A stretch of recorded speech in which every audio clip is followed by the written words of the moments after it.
It's the Lions pregame show, covering everything you need to know for game day. Join pros and Joes as we cover our hometown Detroit Lions. Yes, that's right. We are back again for another Football Sunday here in the Motor City. My name is Jade, broadcasting live at O'Toole's in Royal Oak alongside the Woodward Sports Network crew. We've got Neal Ruhl, Adham, and the one and only Darren McCarty today. What's Always up, a Jade? pleasure. Well, you know what? They said I could sit beside you again, and I told Neal, you bring me in, you know what? This goes against his draft capital because what happens, Jade? Wow. Last time I was sitting next to you, what happened?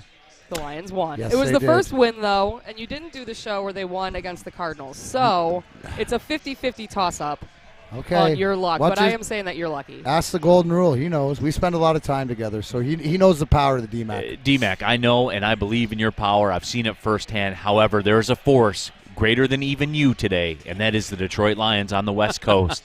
And look, Jade, we've talked about it all season long. You know where I stand with Yes. it. We're at the doorstep. We are. All we have to do now is just turn the handle and step through the door, and we're home. One more loss, Jade. Can I just give everybody a little bit of insight? Because I guarantee the Lions lose today, lock up that positioning. Neal Ruhl will have his pom-poms out for a huge victory. He'll probably face paint himself for a win next week against. He'll pop You'll be popping tops. Yeah, let's go. Yeah, And right? it's the Packers. It all fits. Let's just take care of business today, rise up and lose, and then next week we can be all in, and let's get Aaron Rodgers next week. All right, well, You heard it, face paint. He said it. I'm hoping for the face paint for sure. We've got a lot to get to. Of course, we had the big college football games over the weekend, but I have to bring this up. I have to ask you guys something. I tweeted about it earlier this morning. We're starting off the new year. Technically, it's still a holiday weekend, right? What time is too early to snow blow your driveway? Because my neighbor was out this morning before 8 a.m. Oh, that's not bad. It is Sunday, and it is a holiday, Adam. Oh, I got up and at not 7. only this, but he was not snow blowing. Listen. He was leaf blowing the snow. So Oh, he he's had an like an idiot. industrial size. Well, wait, Jade. We all know in Michigan, even though we experience, and we can experience all 4 seasons in one day, the first big snow is exciting for a lot of people with their power toys. He probably got it for Christmas, got a first chance to get out there. He was waiting for it. He was probably, who even knows? He was probably sitting out, looking out his window last night, watching it snow, just getting ready. See, Jade, I can figure this all out for you. Okay. Like a week ago when we got that snow where it snowed like 1.5 or 2 inches, Yeah. was this the same dude that's out there snow blowing that day too? Because I have a couple of those people in my neighborhood. Overachievers. They're out there doing it just for the sake of doing it. There's no practical purpose for it. Tell It was him, gonna Mr. be Justify the cost. It was gonna be 46 degrees Tell like him, the Mr. next Lazy. day. Tell him, Right. Mr. Lazy. So Tell he him. did. Tell him, Mr. Lazy. No, I'm with this you, goes Neal. right in. No, this goes right in. Wow, overexerting, just perfectionist. Why? Well, here's the thing: is I believe he did leaf blow, but that was like during the work week, so he must have done it after work. And the same thing, I was like, I'm not going Committed. to. It's going to be 47 degrees. It's all going to melt. And There's it no will melt. reason, and it melted less than 24 hours. Love so the I'm commitment. Like, you know, Bingo. But he was out there, and then he leaf blowed the car onto the driveway where he had already leaf blowed the driveway. So then he had to do the driveway, and I was like watching from my window, just seething. I was so mad, and it was so early, and I was I didn't even go out last night, so I wasn't hungover, but I was just comfortable in my bed, listening to the sweet sounds of a leaf blower on No, January 2nd. That's too early. People It's wake way up. too early. That's their moment. It is. How often do you get? Here's the thing, though, is it's the weekend. It's the holiday weekend, right? And my neighborhood is pretty quiet. Like, I'm pretty conscious of that. I've lived there for 10 years, and I'm pretty aware of, like, hey, I'm up at 9:30. I would love to mow my grass right now, but it's Sunday, and am I really going to be that a-hole that's out here Not firing you, up Jay. You should meet my neighbors. Apparently they should all live together and they can get out early, and we should put them all, and then us people that want to sleep a little longer that are like, hey, you know what, I'm a little courteous, I'm going to wait until after 10 a.m. I think Yeah. 10 a.m. I'm If is I the was proper elected time. president of this country, that would be the first thing I would do. Yeah, I'm So- team Jade in this scenario. That's the first thing you do. Yeah, the first thing you do. I'm Team Jade in this scenario. You're right. I have the same kind of people in my neighborhood, too. My wife is like a borderline one of these. She's like, hey, you going to go do the snow? You going to go do the snow? No, I'm not yet. No, not yet. I will. I'm going to do it. I will. It's on the list. It will happen at some point today. It will happen before you leave. Yeah, I'm not doing it at 9 in the morning. Not doing it. No, seems unnecessary. So anyways, the question's up on my Twitter page. You guys can chime in if you feel like on there as well. But football to get to today, the Lions taking on the Seahawks, 4:20 kickoff. A lot to talk about with the Lions, but we've talked about them all year, and there were some big games that happened over the last few days. Let's go back in time, right, just to yesterday, the Rose Bowl. What a game. If that game is an outlook on what 2022 looks like, disaster. I mean, not really. I mean, they scored 5 touchdowns in 2.5 minutes. Yeah. Look, Ohio State's always going to be great. Steve, there was only one person last week that called Utes out of cover, but, we don't have to bring that up. I don't want to do that. It's Sunday. I'm trying to be humble. You're not here for that. One of my 2022 New Year's resolutions is to be a little more humble. Okay. So I already failed. But, look, Ohio State's always going to be good. They recruit some of the best players in the country. Marvin Harrison's son running routes just like his dad in the Rose Bowl. It was unbelievable to watch.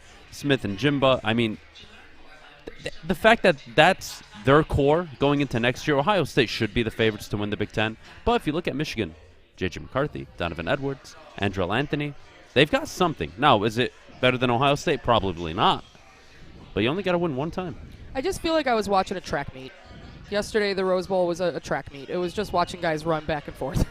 I have kind of a disdain for the Rose Bowl, though, anyway, just like this stranglehold. And D-Mac and I talked about this on our show on Woodward Sports, where they seem to have this stranglehold over the college football playoff. And I don't understand it, because that's why we had to have college football playoff games on New Year's Eve, which is dumb for a multitude of reasons. I mean, I outlined it. I have kids and stuff like that. I got a 6-year-old daughter. She lives for New Year's Eve. Like, she gets to stay up late and everything like that. Like, and I assume that there's a lot of people around the country in the same spot that I am. You're not paying attention. Like, you might have it on, but you're not locked into it. I think Jay brought up a great point, because we're talking about the Rose Bowl, and it was a track meet, it's entertaining and stuff like that, but regardless, if it was a garbage game, you would have turned it on to begin with. So why don't we focus on that? And to your point, Neal, it's like what pictures or blackmail or it's just it goes down to when you take the 30,000-foot view of the NCAA, they just cannot they always make a mistake somewhere, and this is another big one, and why it doesn't leave there. But all the playoffs should be final, and as bad as that Michigan-Georgia game was, and the Alabama-Cincinnati or whatever, you're going to tune in. It'd just be such more of an event. What I don't understand about that, D-Mac, you brought it up, how bad those games were. The average margin of victory in the college football playoff semifinal was 21 points. Yeah. Wow. What do you expect? That's really interesting. That just goes to show, but what did you learn? What did you learn? That no matter what, the top of the SEC is the minor pro, right? The two teams, don't take the bottom of the SEC and don't take everybody else. You go to the Alabamas and Georgia. Kirby Smart, Jim Harbaugh, like what Ryan Day, right? All these moments. We're watching this game here. We're watching Stafford throw pick sixes like it's his job down 10-0 to Baltimore. No, but seriously, it's like finding the crash, right? Like all these different things. So, and I know that you like that. That's why I'm so quiet. Well, I think that's something else that's really interesting that I noticed yesterday on the Twitter feed. Is a lot of some of the older players, people who played back in the day, don't play now, they're broadcasters or whatever, is the quote, I think, was the disrespect that the players feel about playing in the Rose Bowl, playing in some of these other games. Neal, right? can I? May I? Yeah, absolutely, yeah. They can shut the hell up. the people who are saying this? All of them. Absolutely. Kirk Herbst, I don't care who it is, they can shut the hell up. Well, here's the thing is that I just think that at this point, the bowl games, how many are there? 6,000? There's, 42? 42 or 43. 42 or 43 bowl games. And what does that mean? What does it mean to any of these players? The only ones that really mean something at this point are the college football playoffs, right? To an extent, but look, the bowl games do have value. The kids that didn't get to play in the year are playing. Sure. It generates money. It generates ad revenue. It goes towards the schools, et cetera, et cetera. But for anybody complaining about these kids, especially like the top-end tier players, not playing in the Rose Bowl, kick rocks. If I told you you would get paid $15 million next year if you sat out this game, sure, wouldn't you do it? Well, and that's the thing that someone had made the comment to me is if they've got an agent, if one of these players has an agent that's saying, do not play, you're going to the draft, what are you going to do? Well, it's my last. I'm going to play for one last time at U of M and risk getting injured. I mean, how many injuries did we see? I saw Matt two Corral, Ohio State Matt guys Corral got hurt. that got killed, Right. all simultaneously dead. 2 Buckeyes just laying there. You know, was that worth it for them? I mean, maybe for them, but if that's someone going to the draft. But speaking of the draft, you go to guys that did play, and you know I see it. Earl Stevens on our chat thread. Wondering, do you think Aiden Hutchinson deserves to be still in the top 5, or did that performance hinder his? I'm so glad you brought that up. It raises some questions. I man. don't think so, and I'll tell you why. So we did the Michigan pregame show, myself, Stick, and Braylon, and my X factor was Ojabo and Hutchinson would not be X factors. Why? Because Georgia would pound the rock, and they would get the ball out immediately, and that's exactly how the game played out. I don't watch the film against Georgia and say, wow, I don't see a player. No, I just saw a team that was outcoached and outplayed. And if you want to individualize one player in that single moment of time, I think you're doing him a disservice. But you're also, I mean, if that's what you're going to make that decision on as an NFL franchise, good luck. Because if he falls to 4 or 5, somebody's getting a steal. But to your point, saying that is that NFL scouts and coaches see that was a scheme, because we all saw it. That you can't. I'm not going to hold the performance of not getting something done because of how Georgia played against them. It's how I guess I would question Jim Harbaugh not being able to, or Mike McDonald being able to adjust. There was one instance where I just said Hutchinson is done in this game, and he made a play actually. He was lined up on the edge, and he ran immediately outside on the snap, and it was a screen pass, right to the outside. And that just showed me he knows he can't get to the quarterback. He knows he can't make plays unless he's taking chances or stopping the run, and nobody on Michigan could do either over the weekend. So, yeah, well, it was an interesting weekend. I was out for dinner, and it was on, and everyone was just, the first half was devastating. Just the moans and the groans. Just the moans, and then the hope. Right during the halftime was like, all right. I was disappointed. Turn it around. I was disappointed in social media. They are stomping. The 4 stages. That's number 3, Yeah. disbelief. Yes, Yeah. That's number 3, I believe. The truth is that Georgia did to Michigan what Michigan did to Ohio State. Yep, they did. I mean, they did. They took their manhood. I mean, it was the exact same thing. They took their manhood. But Jade, going back to a point you made about the bowl games and things like that. It's so much deeper than the surface of the bowl game or kids want to play or what you want to do. You need to look at the fabric of what the bowl setup is right now. And you got a whole lot of guys that make a whole lot of money. Not even TV networks or anything like that. Like the director of the Sugar Bowl. Sure. It makes about $700,000 a year to run the Sugar Bowl. You know that bowl that's been there for 50 years that runs itself? Yeah. That's his job. Like, that's what he does. And he's friends with somebody at the NCAA. He's got a network somewhere. He's got a $700,000 a year job. Right. That ain't going anywhere. Well, someone broke it down to me, too, is when they decided to do this college football playoff situation was because you kept teaming up the number 1 team with the number 7 team. Alabama was continuously winning. And then it's all these writers, all these people that are deciding that they have the best stats and best everything, and it's their opinion, and now they're the ones that get titled the national championship. So now we've changed it, but now players don't care because I'm playing in the Rose Bowl that has nothing to do with the college football. They're playoffs. getting paid now. That's a big deal. And that's a big deal, that's too, a for huge. sure. But not to play football. Not to play football. See, we got to be careful the way we word this. They're not being paid to play football like the Kirk Herbstreits of the world are being paid to broadcast football, or the coaches, the Kirby Smarts and the Harbaughs, are being paid $9 million to coach football. Those guys aren't getting paid to play football. They're paid for their name. Yep, exactly. I mean, it's frustrating. I don't understand how, as a responsible adult, and you have that kind of a platform, you come out and call these kids out when you're making money off of their image and likeness, and their performance. What bothered me yesterday was like a bunch of tweets that I had seen that were saying that these students and these student athletes are entitled. They're entitled. Now they're too good. They're too good to play in the Rose Bowl or the Sugar Bowl. And, like Kenneth Walker, didn't play in the Peach Bowl with State. Nobody offered Tom Brady $15 million to enter the draft. Yeah. He was a first-round pick. He wasn't. That's why he played in the Orange Bowl. If Tom Brady was a projected top 3 pick, he's probably not paying if you're paying him. Right. Sorry. Right. Yeah, it's definitely an interesting conversation, so we'll see what some of the fans are saying. But we'll take a quick break. We are broadcasting live here at O'Toole's. It's the DraftKings Rock and Roll pregame show alongside the Woodward Sports Network with 101 WRIF. Make sure you download the Woodward Sports app in the App Store and the Google Play Store today. Take Woodward Sports with you wherever you go and listen live on your phone or mobile device.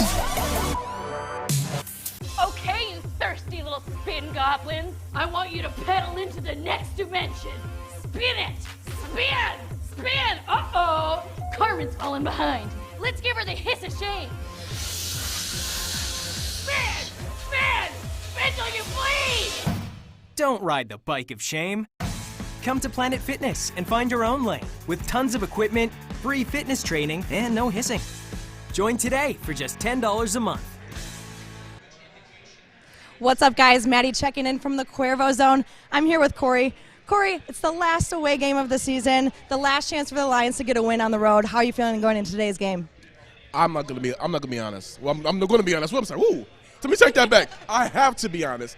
It's going to be tough sledding for them today. They just do not have enough weapons to go out in there and compete. I mean, there's still no clue if Jared Goff is going to play or not. Looking like Tim Boyle is going to get the start.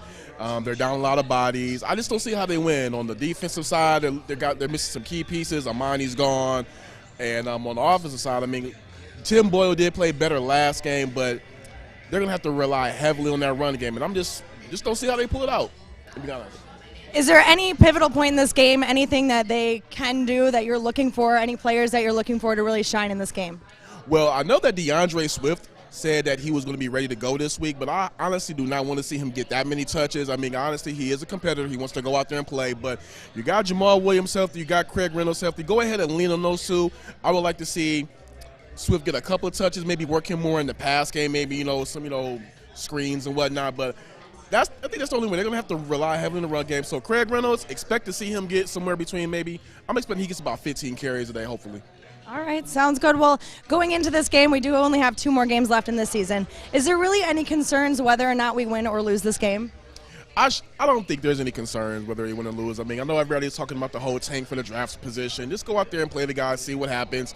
Lions are already guaranteed a top 5 pick, and they're already guaranteed they're going to get a great player. They're going to have 2 picks this upcoming draft in the top 33. Well, 3 picks in the top 33. So just go out there and play the game, see what you guys got on your roster, see who's going to come back next year, who you need to let go, and let the chips fall where they may. Awesome. Any score predictions for today? Oh, I'm going to say Seahawks 30, Lions 14. All right. Thanks, Corey. Back to you guys. All right, that was Corey Woods, Detroit Lions beat reporter for the Woodward Sports Network. Neal. Yes, sir. Lions, last 10 games on the West Coast. They've lost them all. Now, I could make the argument that they haven't fielded the best of teams going out to the West Coast over the last few years, but it's not a good record. Matt Stafford was a big part of was those he? 10. I don't recall. Yes, I don't recall. There was a playoff game out there. Remember there that one? Was Seattle. That was Seattle? bad. That was a really good game. I mean, depends who if was you had watching. stuff to do that if night. you were if you had stuff to do that night, it was a really good playoff if you were a Seahawks game. fan too, I'm sure you enjoyed it. But Corey kind of mentioned it. 30-14, his final prediction. I see a low-scoring game today. It's on the West Coast. Look, Seattle, I'm not sure what the hell they're doing, Neal. Hey, why Pete Carroll has the power he has is beyond me. Look, I know Paul Allen passed away, God rest his soul, and his sister doesn't give a rat's ass about the franchise. But Jesus, we're giving a head coach. Hey, let me put it this way. Wait. Why are you going Pete Carroll? Can we answer? Where's the elephant in the room? What happened to Russell Wilson? Yeah. Who is this guy? This guy like a thumb. Well, no, I understand that, but I mean, I'm making a joke. Well, hey, ever. No, he did, and he but was it's out like, and stuff. But I mean, he has not been. He has not played to the level you'd expect Russell Right. Wilson to play, and I agree 100%. I just think there's such a fraction. Well, dude, here's to the me, deal. it just smells like he's gone. Here's Yeah, the deal. He's The out second, the door already. and Adam, you'll appreciate this one. Jade, I don't know if you will or not. You may. The second he was laying in bed with Ciara and had the phone above his head and said, Yo, Seattle, we got a deal. It's been downhill since then. It has. And D-Mac, I bring this back full circle. My answer every is no. single I time. do not take back the picture. I do it every time. If I got Sierra in there signing that big buck deal, it's gonna have to go down. No, but that day when the ink dried on that contract, D-Mac, what happened? Here's my problem with that. OVA, as Drake says. OVA. Here's my one problem with that. Last year, they won the division at 12-4. He was an MVP frontrunner for the entire season. But the problem with Seattle post-Legion of Boom is it's always been a Russell Wilson-dependent football team. Right. And Pete Carroll has made an abomination of decisions. 2 first-round picks for a safety? Abomination. I like Jesus that Christ. It's the first time I've used it all year. No, it was it was an abomination. Like some of the decisions he's made, it's like we know he's such physically fit, but obviously there's a crack out there, and it's worse because you always think of Seattle as sort of they've developed themselves as sort of the West Coast, one of the standards, one of the stalwarts. That's not the case. They're in shambles. I mean, do they not? To you, look more like a Houston. They look like Detroit right now. They look like they don't have a future. But in saying that, Adam, I'd rather be us. Oh, I'd rather be Detroit right now. I'd like our spot right now. Yeah, compared moving forward. If I'm a Seattle fan, I'm terrified. Yeah, I'm going to lose my franchise quarterback, be? and you're going to leave me with an 87-year-old coach who's trying to be the GM. You have to work like 120 hours a week to be a head coach, and then 120 hours to be a GM. Where the hell do you have a life/sleep? I don't see it. But Jade, here's the bottom line. They can cry in their Super Bowl trophy and cry with their Super Bowl title and say, yeah, you know what? It's a mess right now, but damn it, we got one. Yeah, but there's always ebbs and flows. I mean, even look, the Red Wings are a different standard, 25 years straight in the playoffs, but even when they weren't winning cups, knocked out in the first round, it's okay. Like, hey, we'll bounce back. And then even when they didn't make the playoffs and you have to go through this whole rebuild, it was still like, I have faith in this organization. They're going to turn it around. Do I feel that way about Seattle? Absolutely not. Well, not under Pete Carroll. Because you say that, and you look at what needs to happen is when things go sour is the organizational changes. You mentioned the Red Wings because who's in charge.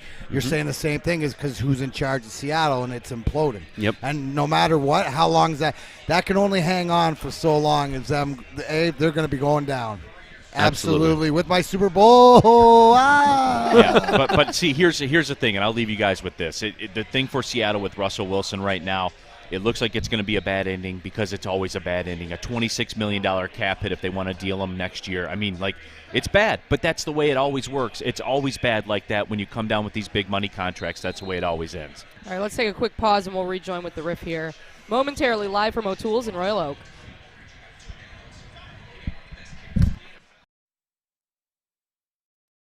It's time for Braylon's Breakdown on the DraftKings Rock and Roll Pregame Show on 101 WRIF. Yeah, that's right. We are broadcasting live here at O'Toole's in Royal Oak. My name is Jade, alongside the Woodward Sports Network. Game time, 4:20 for the Lions taking on the Seahawks today, alongside Neal Ruhl, Adam, and the one and only Darren McCarty. Who's got the wings? They look pretty. Yeah, they look pretty. Yeah, well, yeah, we're live on camera right now. I gotta wait for just a second here before we get Oh, all is sauced up. that the etiquette? Oh, it is. I'm for learning. Me. Here's the thing: is I can't do the question now. Bone in or boneless wings? I can't do bone-in wings because it's a mess. Like, what am I? I've lost all respect for this panel. What are you talking am I a lady, about? Or am I just a hot disaster trying to eat wings? No, you haven't been professionally. You haven't been trained how to devour boned-in wings. There's so many different. I'm going to show you this YouTube video, and then you'll be awesome at it. Is there probably a YouTube video on how to eat wings? It goes to right there. Neal, are you a boneless guy, or you don't do the bone? Because that Mr. Lazy over there, right? If Mr. Lazy will do bone-in, you have no excuse. There is no wrong answer. Thank you. There is no wrong answer. Like, bring the wings. Bring all the wings. All the wings. He just wants you. That's what I'm saying. So that's from Mr. Lazy. So that means we can work with you. Okay. Adam, that was a little bit harsh. I know you wanted to banish Jade right now. No, I get it. Listen, chicken tastes different on the bone. I'm sorry. Listen, Can't change my mind. I agree with that absolutely, 100%. But at the same time, it's more effort required. It's more effort, and then all of a sudden, like if you're on a date, like can you imagine ordering wings? On, I mean, what jackass takes his girlfriend out to a date for wings, especially bone-in wings? No one. You're just setting yourself up for a horrible date. It's messy. Okay. You're bloated after. You're not going to do anything after the date. Yeah. To be fair, it's been a long time since Adam's been a girl. Yeah. But wait, no.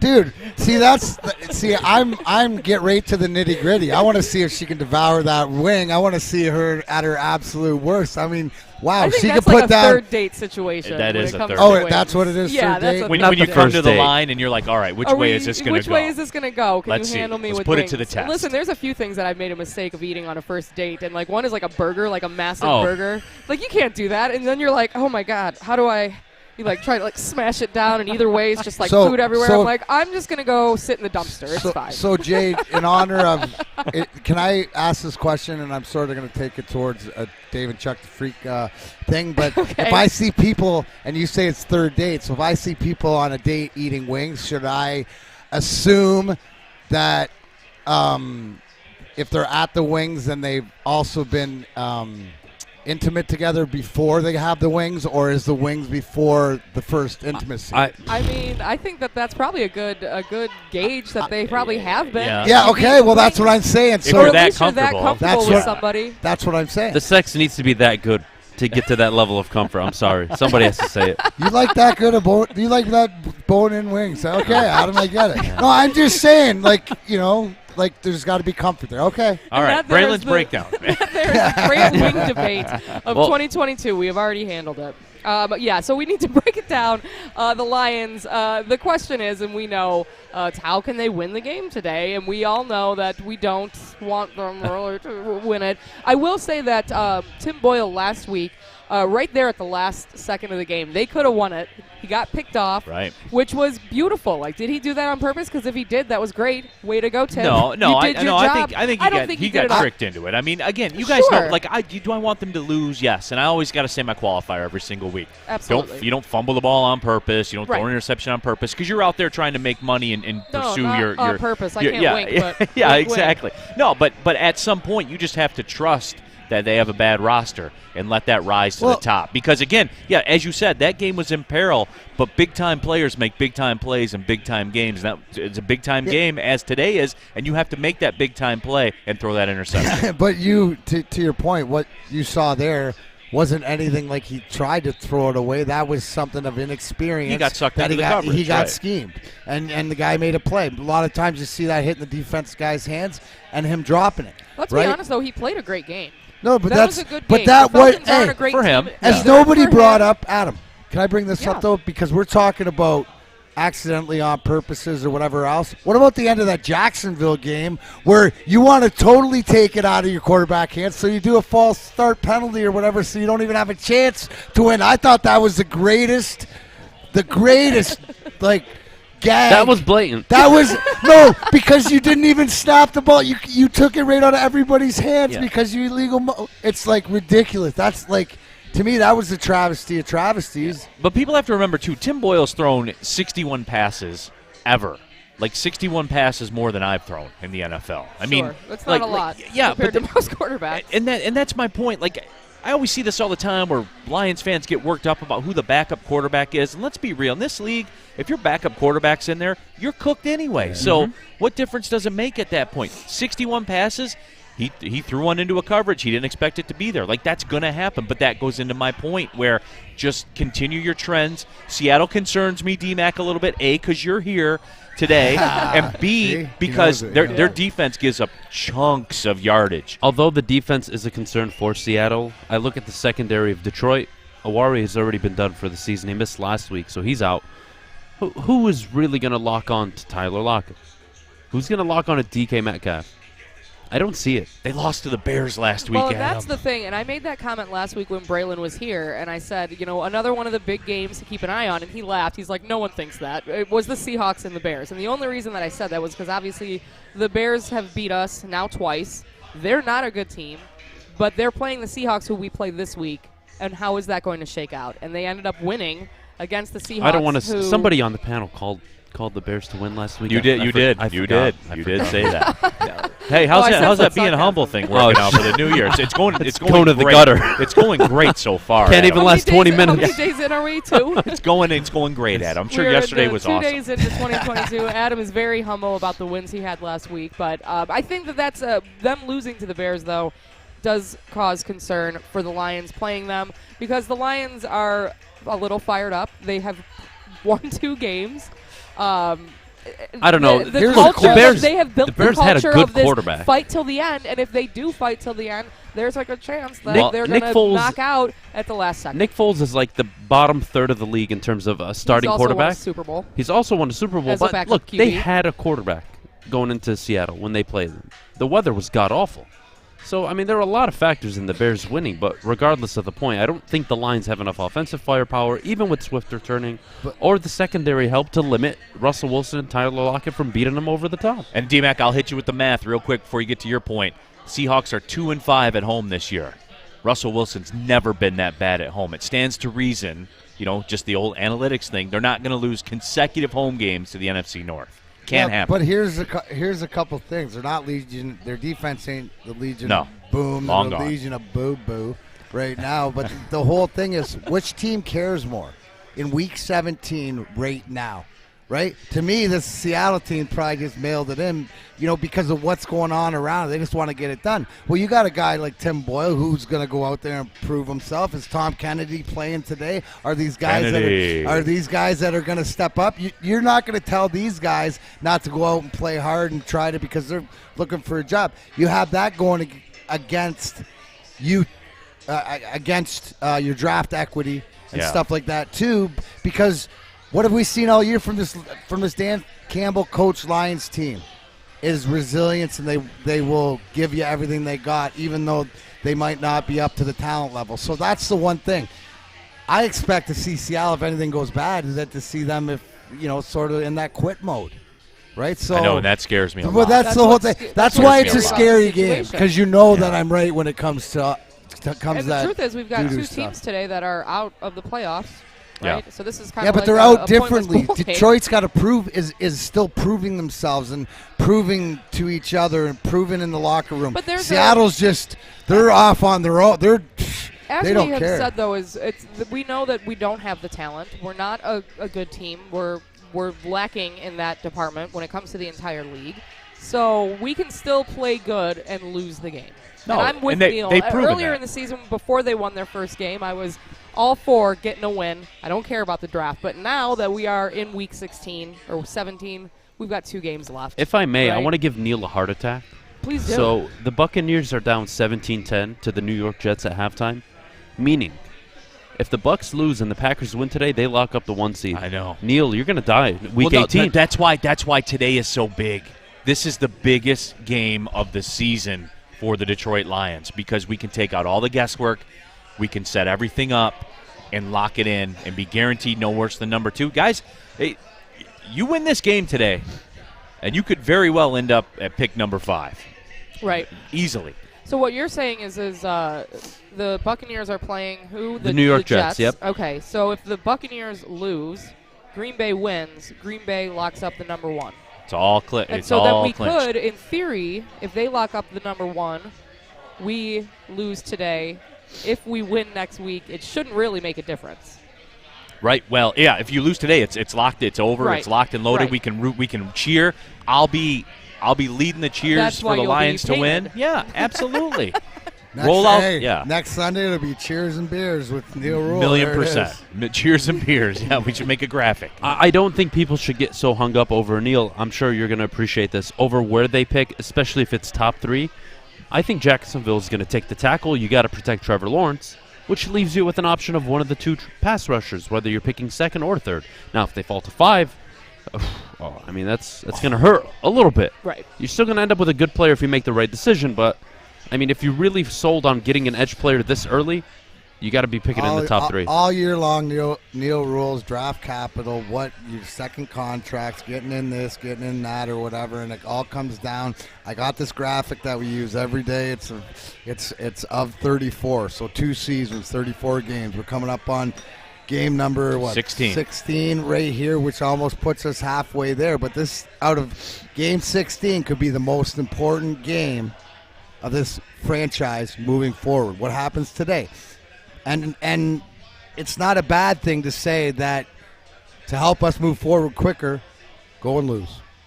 Yeah, I think that's at this point in the season where lose the battle, win the war. That is what we're looking to do. All right, let's take a quick break. Again, we are broadcasting live here at O'Toole's. If you're looking to pregame for the Lions game, and I hope a lot of people have tomorrow off of work because technically, right, the holiday landed on a Saturday. So but it's weak. the first holiday. So weak when that happens. It's the first holiday of the fiscal year for a lot of companies. So Jade, hopefully people. Thank you. So let's might be time to Thank you. grab a pregame drink. Come on down and join us. O'Toole's in Royal Oak with 101 WRIF. Make sure you download the Woodward Sports app in the App Store and the Google Play Store today. Take Woodward Sports with you wherever you go and listen live on your phone or mobile device.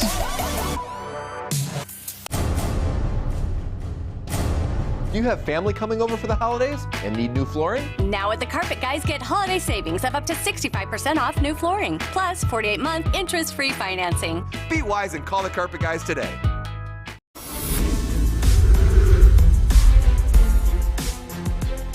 Week 17 for the Detroit Lions. We are live from Lady Jane's Haircuts for Men, the world headquarters, Birmingham, Michigan. And thankfully, only 2 more games for the Lions. It's been disappointing. But hey, I'm on Ross St. Brown, our rookie, getting Rookie of the Month for the month of December. And let's talk to some Lions fans and see what their predictions are for the game today. Hey, this could probably be somebody that the Detroit Lions can use on the team. 9-year-old Michael, how are you doing? Good. You play football? Football. Oh, you're a soccer player. See, maybe you could be the kicker. You want to be the kicker for the Detroit Lions? No. Who's your favorite team in the NFL? Buccaneers. Oh, you a Tom Brady guy. No, I just like their logo. And look who we found. Neal, Big D Energy. How are you feeling? Joey, what's going on, man? How are you guys? You got to get that haircut. Lady Jane's. Get that haircut to look good for the show today, of course. I tell you, the one here in Birmingham's popping, too. You guys know that. It's popping. My girl Jess over here, awesome. Pull up on us, as Joy Bell would like to say. You know what? And as you see me on the show here today as well, look, for me it's pretty simple. I don't care what happens. You can mathematically lock up at least the number 2 draft pick. I've been saying it all season long, Joey. You know where I am. I'm Team Draft Capital. We can clinch it today. We can take out all the guesswork. Let's come through. Let's rise up and lose this one. Russell Wilson, get your act together, man, and beat the Lions one time. Neal wants the loss today. And we are here with Naven. Predictions for the game against the Seahawks today. Man, I don't know. The Lions, you have to take a money line. They win games they shouldn't. That's what they do. So Lions money line, that's my prediction. I mean, 2 for 2. The Lions were pretty impressive in December, I got to say. They usually are. That's when they win. At the end when it doesn't matter. There it is. Naven taking the Lions today. Thanks for watching Making the Cut. Back to you guys. Well, the Detroit Lions pregame show. Neal Ruhl, what's up, man? What's up, brother? All right. We've been talking about this a lot, draft capital, what the Lions need to do. But let's take a step back. Let's forget draft capital implications involved in this.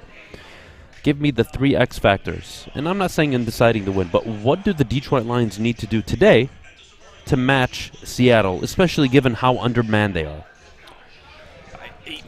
You know, it's all the cliche stuff, right? I mean, Boyle's got to come out and not turn the ball over. Ultimately, when he turned it over last week, we saw what happened. I mean, we can say all these things. The bottom line is, here's the key, Adam. This is the whole key to the game. Where is this Seattle franchise right now? And I don't mean in this game, and I don't mean with their scheme, and I don't mean the weaknesses of the Detroit Lions that they can take advantage of. Where are they as a franchise? Is Russell Wilson out the door? What's going to happen with Pete Carroll? What direction do the Seahawks want to go? Is this a one-off? What are you going to do with Russ? It keeps coming back to all that. You're going to know everything you need to know in the first quarter of where the Seattle team is. Not on the field, but as a franchise. I think that has everything to do with what's going to happen. We know what the book is with the Lions. We've seen this for the last 5 or 6 weeks. They're going to come out there. They're severely undermanned. They're going to give you everything they have. They're one of the best teams in the National Football League at covering the spreads because good teams win. But great teams cover. So from that standpoint, you know what you're going to get with the Lions, man. They're going to come out there and they'll compete. They will. And you know what? Credit to them and everything like that, but not today. You saw what the Jacksonville Jaguars are doing today, right? You saw what that number is. And I think 28-3. 28-3. Yep. New update from New England. 34-3, extra point pending. So you have to come out there and match the Jaguars' intensity and say, you know what? Not today. Not today. Today's going to be the day that we leave no doubt that we're locking up a top 2 pick. So here is my concern, but also my optimism for the Detroit Lions. If you told me, do I prefer the Detroit Lions' current state and what they could be in the next year, 2 years, over the Giants, I would take it. 100%. Over the Jaguars, I take it. Even with Trevor Lawrence. The Jaguars are a mess. Seattle, I'm taking Detroit over Seattle. And I think that is my biggest concern today if draft capital is all you want to talk about. Because how prepared are they mentally to come out and play a physical game of football against a team that's going to give you 120%? And I don't know, you get punched in the face a little early and you just stop? Where's the mentality of this team? Can Pete Carroll get this team up to play football? And honestly, in a game, they should win by 2-3 touchdowns. They really should. But will they? Hey, as Drake says, we gonna see. Right, D-Mac? We're going to see. That's what it is. That's why they play the games. But I think that's a great point about what Jacksonville. They know how to take care of business. You know, Leave no doubt. But to your point, Adam, and that's the silver lining, or I guess, you know, something that we should look upon is because our guys are gonna. You're gonna make the team that's more talented quit. Right, that's what we're scared of is that our guys aren't going to quit, and then at the end of the day, this is going to come back, and then we're picking fifth and looking at this game. So, I mean, I don't know what to tell you. That's what I'm saying. But at the same time, Jade, I mean, I am of the perspective that Seattle is a championship organization, right? Not right at this moment in time. They have won Super Bowls in the past, and Russell Wilson is a good football player. He's a good football player. I hope, I'm banking on that you see the Seattle Seahawks say, all right, we lost to the Bears last week. Enough. Like, be a man about it. Right. That's the best I can hope for. Well, you got to hope for that because in reality, think about it, the Seahawks have no stake in the draft, right? I mean, they do, right? But they're not going to be getting 1, 2, or 3, whether or not they win or lose today. So they should be, in theory, playing to win. Right, they should be playing. Carroll needs them to get up and win if he wants to save the locker room. Exactly. So, in that stance, we should know that they're going to come out and play. But unfortunately, the Lions, who are so entertaining to watch at this point, you know, they are fighting. They're doing what Dan Campbell said. They are playing till the end. They are passionate, and they are biting knees and ankles, and that's great. But you know, they don't have the talent there, but they're trying. They are playing for as much talent as they have, Adam. That's the point. They're not a talented team. So yes, they're playing though harder than they're playing as hard as they can for the ability that they have to play in. You brought up a great point. Forget the talent, right? You got one locker room that we know is 100% all in, and the other one, how we're talking here, I think we know, and we haven't watched it from. Like we sit here in Detroit and we talk about them every day and we hear about them every day and we see what's going on under a microscope. This is Seattle we're talking about, who you have this, you know, outside perspective just like other teams. But, man, I think, and to Neal's point, we'll find out in a real hurry how this game starts and how it goes if they care. But I think that locker room is already gone. I like this one here. I saw it. I'm in our YouTube chat thread. YT Sparty on our Woodward Sports YouTube channel said, well, the good news is now you can get Hutchinson in the second round. So there you go. I love people's overreaction. No, he's a funny guy, man. I like that guy. He's pretty funny. No, but I wonder, too, how much it comes into play where we talk about the effort that the Lions bring every single week, right? Does Seattle get caught up in that, too? Because, and D-Mac, this is where maybe – I would ask you, but it's a different setup right in the NHL where you knew you were going to the playoffs every single year anyway, so you never really had a lot of these scenarios. I went every year. Yeah, so. But you know, do you get that though? Humble. But I can ask you that from this perspective though, D-Mac, when you go to play Phoenix, did I hurt you with the 4? Oh no, I was wearing the rings and I had to look because I didn't know I took them off. Okay? Yeah. We'll pick up this point I think coming up in just a couple minutes then. But you know, again, I wonder if Seattle gets swept up in it where they come out, maybe they get busted in the mouth one time by the Lions, and they look around and they say, "Wow, like this team's here." How are we sitting up here in Detroit? How are we in Detroit sitting up here voicing our concerns for a franchise on the West Coast, but they don't see it? That has won. Well, that's the question is what's going on over in Seattle. Let's pause for just 1 second. We'll rejoin over at 101 WRIF.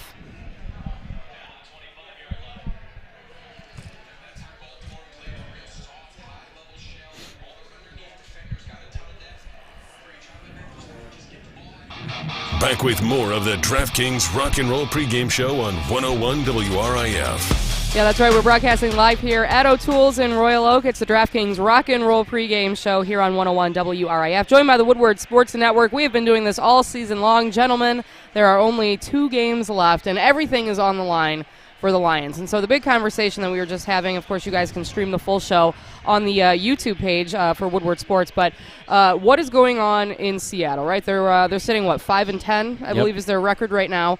A lot of conversation of what is the deal. They are a Super Bowl winning franchise. Not within the last couple of years, but recently, within the last 5 or so.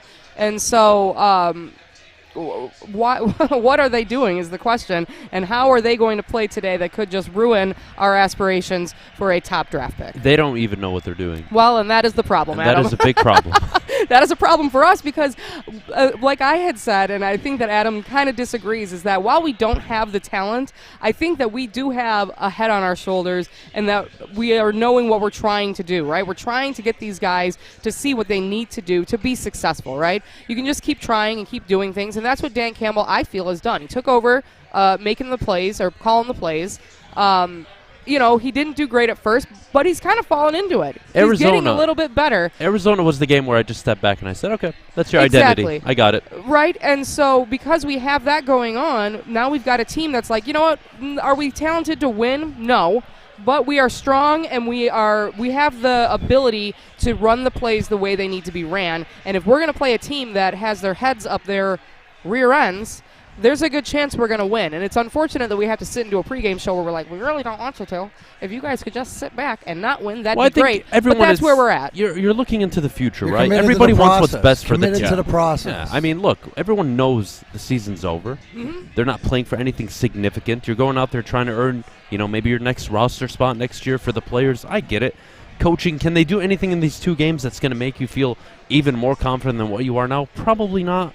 So right now, yeah, it is about draft position now. Whether it's 2 or 5, some people have their preference. But at the end of the day, if you're a Lions fan, you've seen players get picked past where you have picked that are light years beyond the player you ended up going with. So I don't like getting too caught up in it, but I do understand the value aspect. If you're picking at 2 and somebody wants a quarterback, and it could be Kenny Pickett, given just how ESPN loves to train ride people all the way to the top, if you're in a position to trade back 2, 3, 4 spots and still end up with a top 6, top 7 positional player, hey, that's where Neal Ruhl's argument actually I can get behind. And that's and why it goes I laugh to who too. you trust. Yeah. You trust the guy, Brad Holmes. Absolutely. You trust that the guy most in valuable charge. person in this organization. In this organization, Bar right now, none. We making can those talk decisions. about quarterbacks, backup quarterbacks, running backs, draft picks, all that stuff. We could talk about it, but make no mistake about it. The most valuable person in this organization is Brad Holmes, and I want him to have every single tool that he can have at his If at you were his picking, disposal. instead of, let's just forget this whole entire season. Brad Holmes, I told you that he would have 4 picks and the first 45 selections of the NFL draft. You would look me dead in the face and say, oh, you guys are going to have a football team next year, regardless of the talent. So, yes, whether he picks at 2, 5, or 10, I don't think Lions fans are too concerned. But from an opportunity standpoint, if you're picking 2 and somebody wants to trade up and get that quarterback before somebody at 3, 4, or 5 take him, I mean, that's a franchise-changing deal. And, Jade, I would ask you this question, too, because you don't get to pick this high in the draft. You had to work to pick this high in the draft. And based on what we've seen, because we've done a lot of these shows together, my only thing that I look at, and D-Mac, you can chime in too, where the only thing I look at is the box score is the guys that Brad Holmes picked, and there's numbers next to their name in every box score. And they're in the game, and they actually play, and they make plays. And Amon-Ra St. Brown was Rookie of the Month as a 4th-round pick. Those are the things. And I would contend this, exactly on the back of what you just said. If you give Brad Holmes 4 of the first 48 picks or whatever in this draft, you will not be picking this high again next year. I'm not saying you'll be in the playoffs, but you will not be picking this high again next year. So this, and I see like on a YouTube chat thread, like JT the Bugman says, Neal is a clown with his loser mentality. No, like I've written Says this the guy who supports a loser franchise. Well, I've 58 years, you loser. You're not one to talk. No, I've written this year off. I want every piece of capital that Brad Holmes can use. And you guys tell me if I'm crazy. If you give this man 4 of the first 44 picks based on what he did in the last draft, you ain't picking this high again next year. I say ain't for effect. I brought up earlier in the week, and I really want to hear what Jade and D-Mac think about this. Jim Schwartz, when he came in and took over an 0-16 team, all right? Yes, he walked in with Calvin Johnson. Yes, he drafted Matthew Stafford. Cool. But they went from 0-16 to 2-14. With Stafford hurt a majority of that year. We all remember the famous Browns game. And then it was 6-10. And then it was 10-6 in the playoff spot. And then it was regression. Right. And then they went 7-9 the final year. Can we see something similar with Dan Campbell where he takes over a really bad situation, they struggle year 1, they improve year 2, and in year 3, Neal, they make the playoff run, and if it's a division run, I mean, nobody will be more happy about a division title than me, but even to get to a 10-11 win standpoint and get to the playoffs as a wild card team, even without the division, that's a sign of improvement. That's what I kind of see in Dan Campbell right now. I think that he has the ability to do that. Absolutely. I've been bought in since day one because I think that he has charisma, and I think that he easily won over the city. Right? He was so different than Patricia going into the press conferences and everything that he had to say. So I think that there is something to his ability, his partnership with Brad Holmes, and the possibility that if they do have 4 solid picks next year, no, they won't pick that high, but I'm not mad about that because even if they do have a better record next season with better players and you're seeing improvement on the field, which I think we've already seen this season, right? We have seen improvement. We've seen some things that were like, it's a little cattywampus, like what are you doing there? But at the end of the day, right? Great use of that word, huh? Whoa, cattywampus. A little cattywampus. Wow, but Jade, I think that always. I think that I can get behind this, and I think that we will see progression over the next couple of years, and I would love to see that. Do I want to see them have these same first draft picks next year? Absolutely not. Do you think bad of Jim Schwartz? Do you look back at the Jim Schwartz era and say he was an awful coach? No. Why? He came in. You were at the gutter. He didn't evolve. He didn't evolve. But here's the one thing, and you nailed it even before talking about Arizona, where you said, okay, that's the identity, right? I put that 34 game clock, 2 seasons, right? Because you're giving them the time. And then I think after that's when we have that where are they at. But the whole thing is, do we see progress? I will hammer it down every time. Clock management. Where the heck? Go play Madden, learn some clock management. Well, that's where Neal told me that's where we all learn clock management. That is through true. Madden. Sure. But, obviously, but it's, do we see progress? Do we see stuff as evolving? Because I think with Jim Schwartz, there was at a time, but then I think it came to where it was butting heads, or it was my way or the highway instead of evolving together. This group, too, has the ability to grow together by saying, look at the guys that are being brought in. And because they don't have, right, the difference is they got the Calvins and the Staffords, right, come in with Schwartz. Here, we're creating this together. They're still putting this together. We don't know who the gunslinger is going to be, who's calling the shots at the end of the day for Dan Campbell's regime, Brad Holmes' regime. But that'll be in 2 years' time, 3 years' time. That's when we should be expecting, when that quarterback's there. Yeah, look, it wouldn't surprise me if that's the 3-year trajectory Dan Campbell takes. Now, where it gets tricky and where people get really uncomfortable is 4-5. Does this become a legitimate franchise, or you just go back to losing 14, 13 games Well, every and year? that's where only time will tell. We can't sit here. Only drafts will tell. Well, the draft. Only drafts will tell. As the conversation is had, whether it was with Neal and you guys or with Ryan and Braylon, the whole conversation that we've had is draft picks are great. What are you doing with the free agents? If you don't have any other but that's not talent even an that's avenue. Coming with it, though, you have to build a team. But that's We not have to the build a reality, team. especially not I mean, only we need now. a quarterback at some point, right? We're Oh, going to no need question. a quarterback. Yeah, But that'll be no through question. the draft. But It won't be through free agency. Absolutely, that'll be And through the draft. because aren't we going to want some free agents that we know are going to protect that quarterback that we are going to invest this when time you get in? there, but You're not there yet. But we're not there yet, because what is this? What do we have to get to the point, right? Signing our second contracts, getting these young guys on that Well, first and there's another deal. level to that even. Right, that's like you even like know. an You break 8-layer it bean down dip so right now. right, exactly. But That's exactly what it is. And It- here's the deal. I got it to really pull up. is. I got to pull up right here in front of me. Catty-wap and chat. What was that? Cattywampus. Cattywampus. Cattywampus. I have it pulled up right here in front of me right Yeah. now. Trey Flowers, you want out of that contract? $13 million next year on your cap. Boom, if you want out of it. But if you keep him, you got to pay him $19 million. You see what I'm saying? Like, these are the things. Right. And for guys that are like on the YouTube chat thread and say Neal has a loser mentality and all that stuff, no, the draft is one thing. Now we got to fix the financial damage that's done, the Trey Flowers of the world and stuff like that. But how many of them are there moving forward? There's less and less. They've picked as that you up. go, right. As you go, as you get. So as you're relinquishing your payroll and that dead cap and the things that you're going to pay guys for whatever else, well, you got these new young contracts, the St. Browns and you know the Penei Sewells and the younger guys that are going to get into that second contract. Imagine we got a second rounder into a second contract, Neal. Oh my gosh. Well, see, but here's the reality again. Going back to that Trey Flowers thing, where I just gave you that huge number that we talked about, $13 million.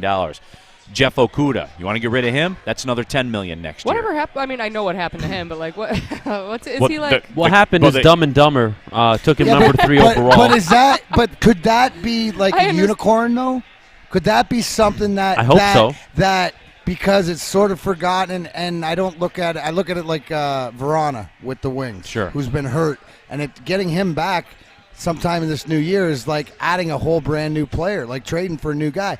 So I'm just saying, because of what we've went through, and we know the 3rd overall pick, but could Okudah be a unicorn? No, because we've seen. Well, look to his point point, on the field. No. Well, no. To D-Mac's I'm sorry, point, this is pro sports, man. Like, yeah, this but where he's going, you watch more games than I do. Yeah. Well, you want him on the field. You want him to contribute. It's already a bust. Number 3 overall. When you take a corner there, you better be Deion Sanders, Champ Bailey, Jalen Rand, et cetera, et cetera, et cetera. Yeah. He'll never be that. We have to accept Right. it. Now, can he contribute to your team? Great. But are you going to re-sign him on the second contract? No, absolutely not. And Jade, and then going back to what I just said, so that's 2 people I talked about in Trey Flowers and Jeff Okudah. You want to get rid of them? That's $22 million next year. Next year, but put it into perspective. Then if you cut Okudah, what do you have to pay him if you keep him? What's the difference in money, right? Yeah. Because Trey Flowers, it's a $6 million difference, which means you have $6 million to go find a replacement, right? Right. And then with the same thing with Okudah, what's the cap difference between cutting him? He's about $4 million. So again, and you can find a corner for $4 million base. You know, what can you get for what is that? $10 million. Say we get rid of both of them. Now you've got $10 million on the line. But you don't get that back though. That's what you have to pay to make them go away. So then, what are we getting?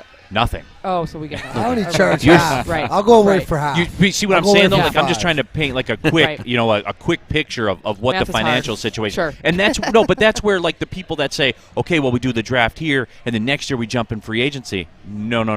Thank you. We're not there yet. But look that's why D-Mac's clock is 34 games. But look at to that point about the draft picks that we said about showing you like getting on the field, having stats.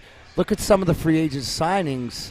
You know, I know Jerry Jeudy got hurt, you know, but you talk about our boy Craig, you know, like the different guys that have been able to step in. So the fact that they have an eye for free agent talent or something like that, that should make you feel a little bit warm and fuzzy. And they've done it on the cheap, 100%. Done it on the cheap. And even the guys they've missed, you know, the Perrimans and the Trinity Bensons and stuff like that, you risked $2.5 million and a 5th round pick, and then you cut them and they're gone. It doesn't cost you anything. Like have you they're guys done. made a call into the front office? Because I feel like you guys have some great ideas that maybe, maybe Brad Holmes and Dan and everybody now has it under control. But back when it was old Bobby, maybe he could have used a little help. Back when nobody listened. That's where like people say that I have a loser mentality. I'm a Lions hater and stuff like that. It's the exact you want opposite. The best for them. I'm all in. I'm all in with Brad Holmes. Holmes. Vortex. Yeah, you're I'm just all doing it in a with little Brad bit Holmes. smarter than what people realize and what goes into it. Because it's a lot more. It's the layers. It just takes it's the layers time. of the bean dip.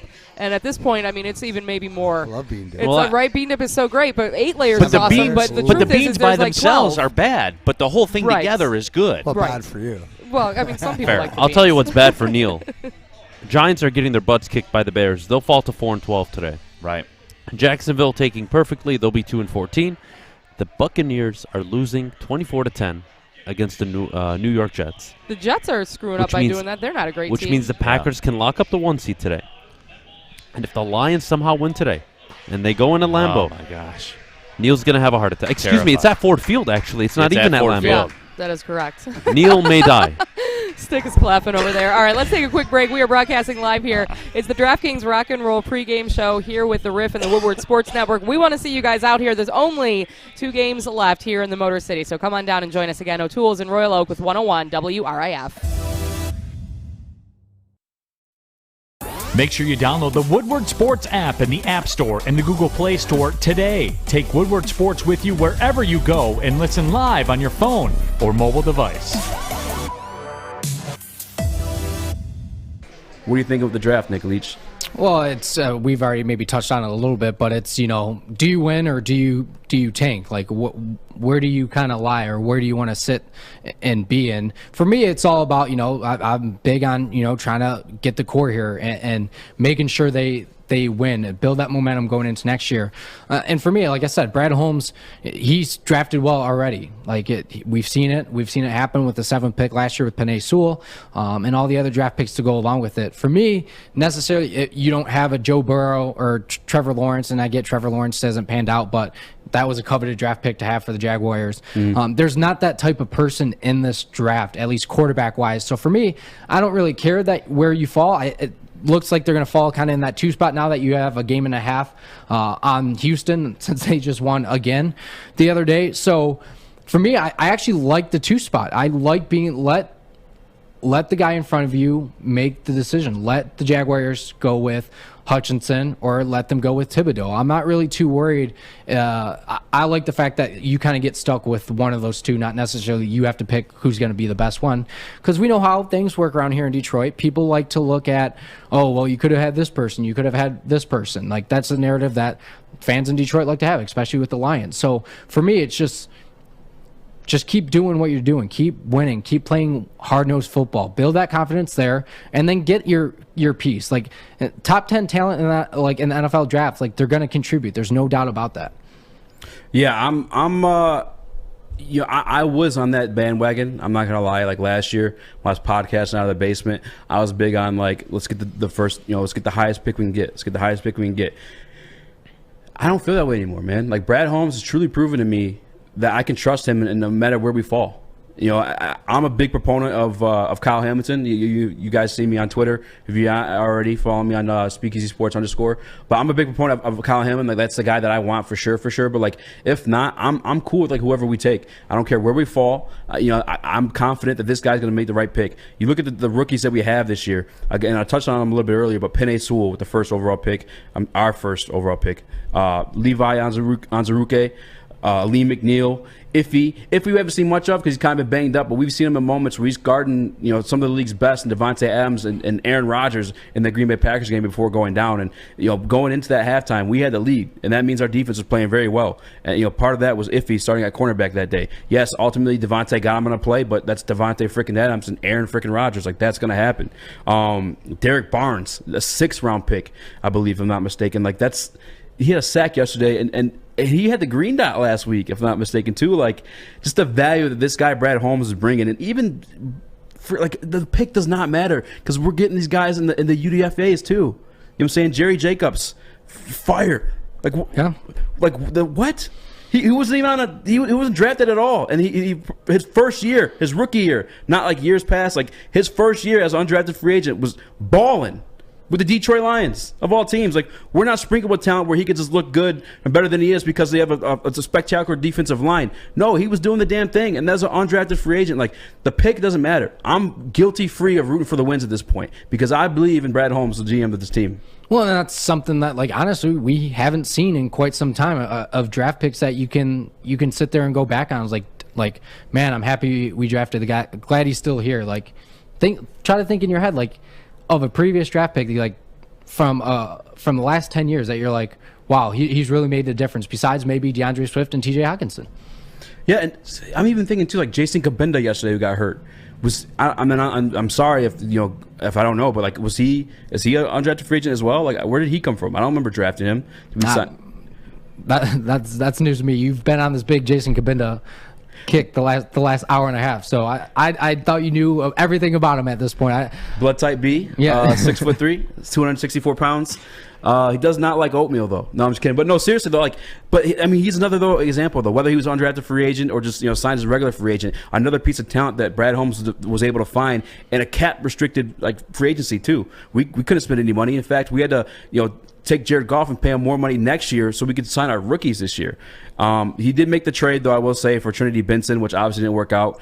We haven't seen much production from him or even him able to make it onto the field. I guess bad call on his part. But outside of that, this guy's just been killing it, man. And I'm trying to find out on Jason Capenda, and maybe I should look for the chat. These guys are pretty quick. I wish my man Steve-O was here. But just all the talent this guy's able to find, I don't care where we fall in the draft. Is there one guy in the draft, though, that you want, like for sure? No, I mean, not part. I'm like, it's weird as a Lions fan. Like I said, like I've kind of changed. Like just watching the way the years develop, I've completely changed how I kind of look at it. Is like there's a lot of pieces this team needs. Right? It's just again add pieces that are gonna make a difference. But there's not like one guy, because like we've seen in years past. Like you go back through even the number one picks. Like everyone wanted Trevor Lawrence last year. Like, oh my God, could you get Trevor Lawrence? Now you got people already calling that guy a bust this year. You got a guy like crazy. Baker Mayfield, 2018, was taken number 1 overall.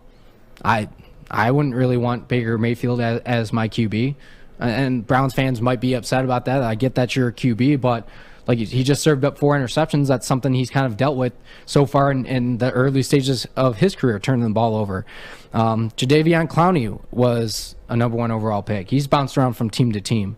Jameis Winston, 2015. Like there's a lot of I'm done kind of getting hell-bent on the names that a lot of media and a lot of fans that get stuck on. Like that's, for me, it's just like, okay, there's a reason that guys get paid to be scouts, and a reason why Brad Holmes has been so successful that he is because there's a lot of stuff that we don't see as just normal sports fans that these guys are noticing. So for me, it's like a refreshing for me, because I'm not like, oh, we got to make sure we get this pick so we can get this person. Like I loved the Jeff Okudah pick at the time when it happened. I'm not afraid to admit that. Like, Jeff Okudah, has he really turned out? Like, yeah, he's been injured, and I'm not going to sit there and knock him. But no, like that, there's other guys that you could have taken looking back now. So for me, it's just like just being open-minded. That's honestly, it's hard to do as a Lions fan, but that's just where my head's at. No, yeah, I think you hit it right in the button. Is like we have to be open-minded. I hate to like sound like a broken record, but you see what this coaching staff is doing with these guys. We don't even know where freaking half these guys came from. I'm saying, like, you have to be open-minded and accept the fact that, one, either Brad Holmes knows what the hell he's doing with making these picks and signings, or two, Dan Campbell and his coaching staff, his overrated coaching staff, according to my man Churchill. I'm joking, but one of these guys know what the hell they're doing, and the best combination of it is that they both know what the hell they're doing, and we have 2 first-round draft picks coming in. Like, you can't really complain. You gotta be open-minded, like you said. Like, if they went in there and they took neither Thibodeau or Hutchinson, I'm not complaining. I'm not crying about that at all.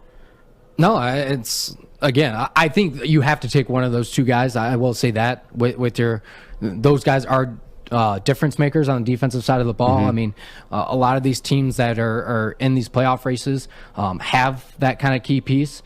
I look at what DeMarcus did last night to Washington. Heineke. But again, that was another guy that was taken, and he absolutely disrupted the field last night. And it seemed like every play he was in the backfield. Do you have any faith in guys like Charles Harris, who's once a first rounder, who we've seen go crazy as of late, or Austin Bryant, who we've seen doing the little celebration there, little high kick thing, or like any of those guys becoming that? I mean, don't forget, we have Romeo Okwara coming back from injury next year. We have Julian Okwara coming back too. I've seen him play more the inside this year too, but like we have guys that can rush. Like, you have faith in any of those guys developing into that? And yeah, but who's the last guy that we've had here that like could ultimately change the direction of a game or swing momentum in as the Lions' favor? just in general, just on the defensive line for the Lions. I know Trey Flowers was brought in, supposed to be that guy. You gotta say Sue, Dominican Sue, the last one. And when was the last time he was here? Friggin' 2013. Yeah, like that's like that helps with one. It helps with your defensive backs too. Yeah. It's like getting the pressure to the QB. So do you have faith though if he didn't take those guys, and maybe that Aiden Hutchinson or Kayvon like wasn't that? I don't see it that way. I mean, they're that high for their respective reasons. It's kind of like the national media hype though you're talking about a little bit though too. Like. Yeah, I mean, you're not wrong by any means, but we've seen what Hutchinson's done against good defense, like good offensive line. I feel like the Big Ten's known for producing very, very good offensive linemen, and he tore it up all year long. And I know a lot of it for what people were saying is Kayvon Thibodeau, like he doesn't have a lot of sacks or anything this year. I think he only had 6.5 sacks. So, but he also didn't have a guy like David Ojabo on the opposite side rushing. But he's quick. There's been moves that he makes is like that they're gonna pay off at the next. What's up, guys? Maddie checking in from the Cuervo Zone. I've got quite the group with me. We're here with Johnny, Dan, and Schmitty. Guys, the season is coming to an end. We only have 2 games left. How are we feeling about this season? To be honest with you, I think there's a lot of positives. And I'll look at it this way, right? Dan Campbell, this guy, I don't see a lot of coaches like this coming in with the authority that this guy comes in with. I'll start it off with, if you can start your day with 820 milligrams of caffeine, I'll put this in perspective. I had to leave work early one time because I had 200 milligrams. It's called Death Wish coffee. The room started spinning. I had to go home. I rode my bike and just sat by a pond for about. Was that a paid promotion or no? No. No, somebody needs to pay this guy for something though, like Campbell's Soup. I don't know. I hope you're listening. Well, you've been to a game or 2. All of you guys have. What's been your favorite thing about the season so far? I still have not seen a victory, so I don't know. You got nothing. I got nothing. No favorites. Schmitty? This is my first year with season tickets, and the only 2 games that I've missed, they won. So you're not going to the last game though. No, my bad, Detroit. I'll put it on my shoulders. Awesome. Well, looking forward to this game. It's their last away game of the season. Do we think they're going to win? Well, absolutely. I mean, are we not optimistic? We got to be optimistic, baby. You know what I'm saying? That's all I'm saying. We're going to win big. We're going to win big. Do you have a score prediction? 43-27. 43-27.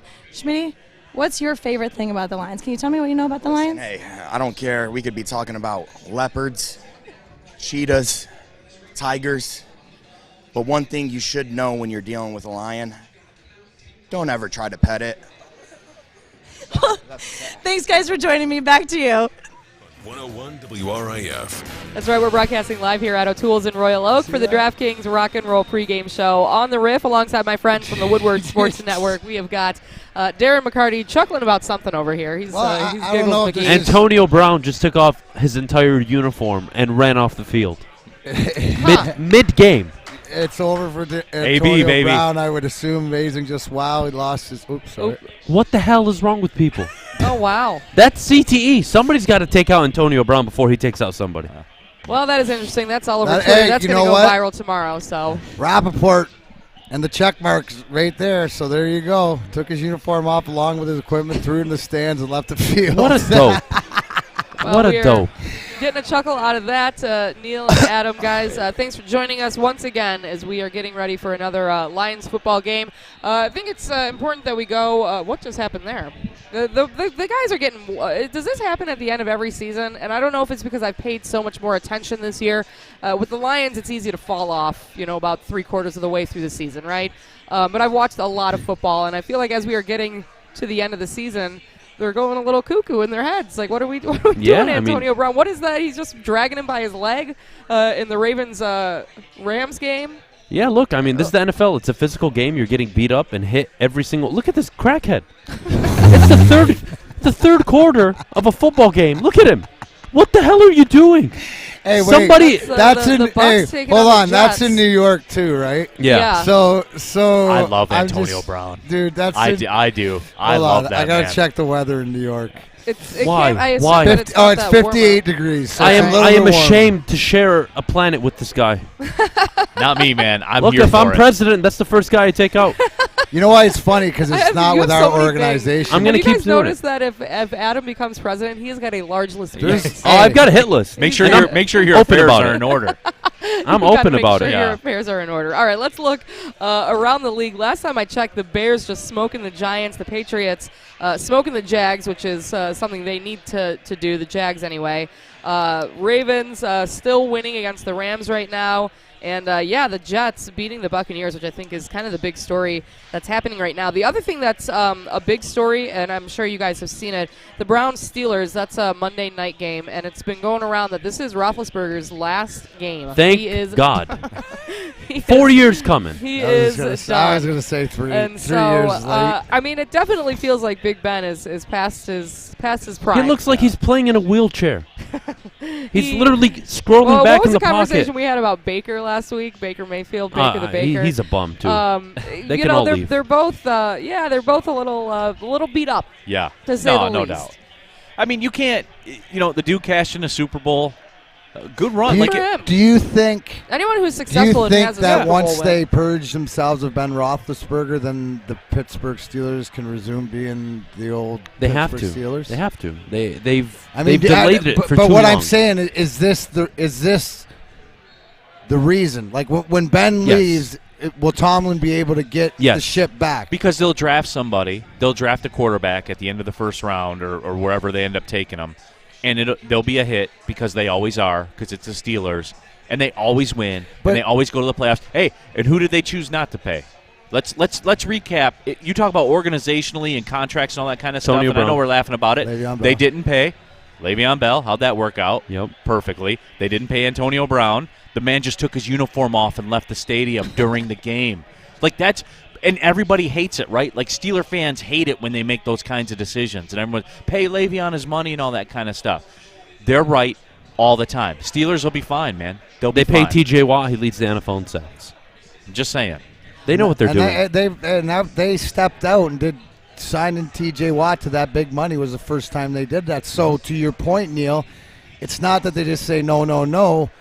They chose the right time to stand behind it. So really, when it comes down to it, I haven't seen the Steelers, the Mike Tomlin-led Steelers, with the discipline and sort of like that, for lack of a better term, military academy sort of.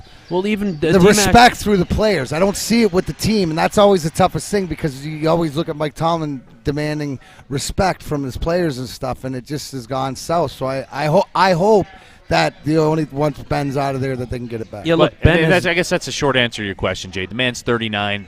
He's won a Super Bowl. It's not Tom Brady. Two Super Bowls, right? One or two? Two, I believe. Two, yeah, 2 Super Bowls. I'm sorry about that. Yeah, they won here at Ford Field as well. Guy won a couple Super Bowls.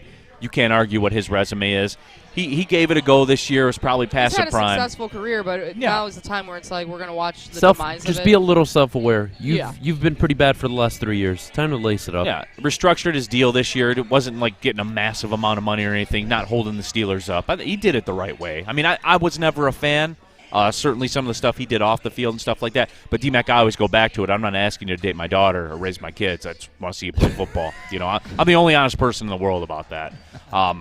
You can't dispute what he did on the field. He was a winner. And whether you like him or not, it's over. And he knows it's at the end of the line, so credit to him. Some guys, I'd rather leave at the right time than stay until it's not the right time. Well, and that's kind of That's what Antonio Brown was thinking. Yeah, well, he's literally. Yeah, I don't. Is he confused? Maybe he's just confused. It's like that's the end of the game. You know what? At the end of the day, and I don't want to make light of it because there's some mental issues there that hopefully, like whatever it is, that it doesn't. We don't hear anything worse coming out this and stuff like because let's be realistic. If Neal's going to talk the truth about what a crackhead.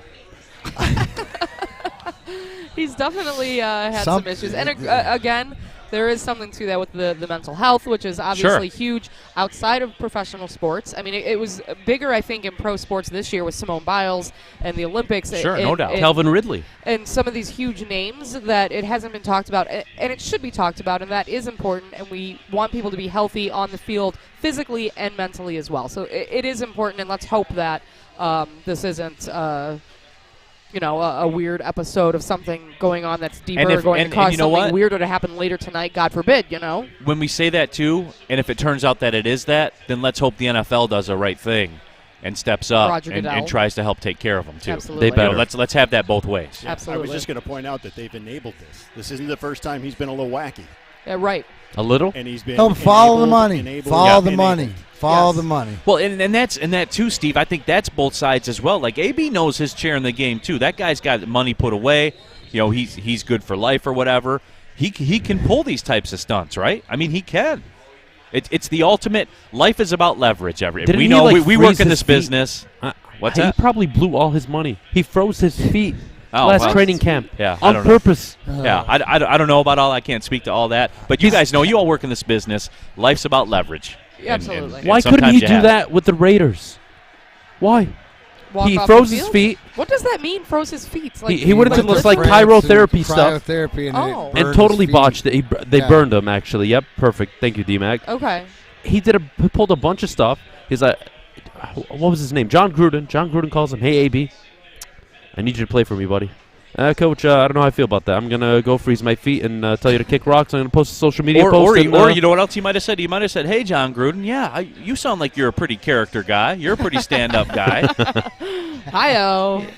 Yeah. You see what I mean? Like, this stuff always cuts both Yes. ways. It's always Antonio Brown or somebody like that. Like, But John that's Gruden, to as it what- turned to out. what I would Steve love to see said. John Gruden run across the field with The his shirt NFL off. has enabled, mid-game. and the truth is, No doubt. the NFL, and if you look back just on the brutalness of the sport and everything else, and some of the things that have happened, listen, They've enabled the John Grudens of the world, too. They have enabled a lot of Yeah. things that could be better protected. So Sure. there is that. When it comes to Roethlisberger, though, and Neal, you made a good point, is that the Steelers, though, they get rid of him and more than likely end up having a stronger, more solid team, having him be gone.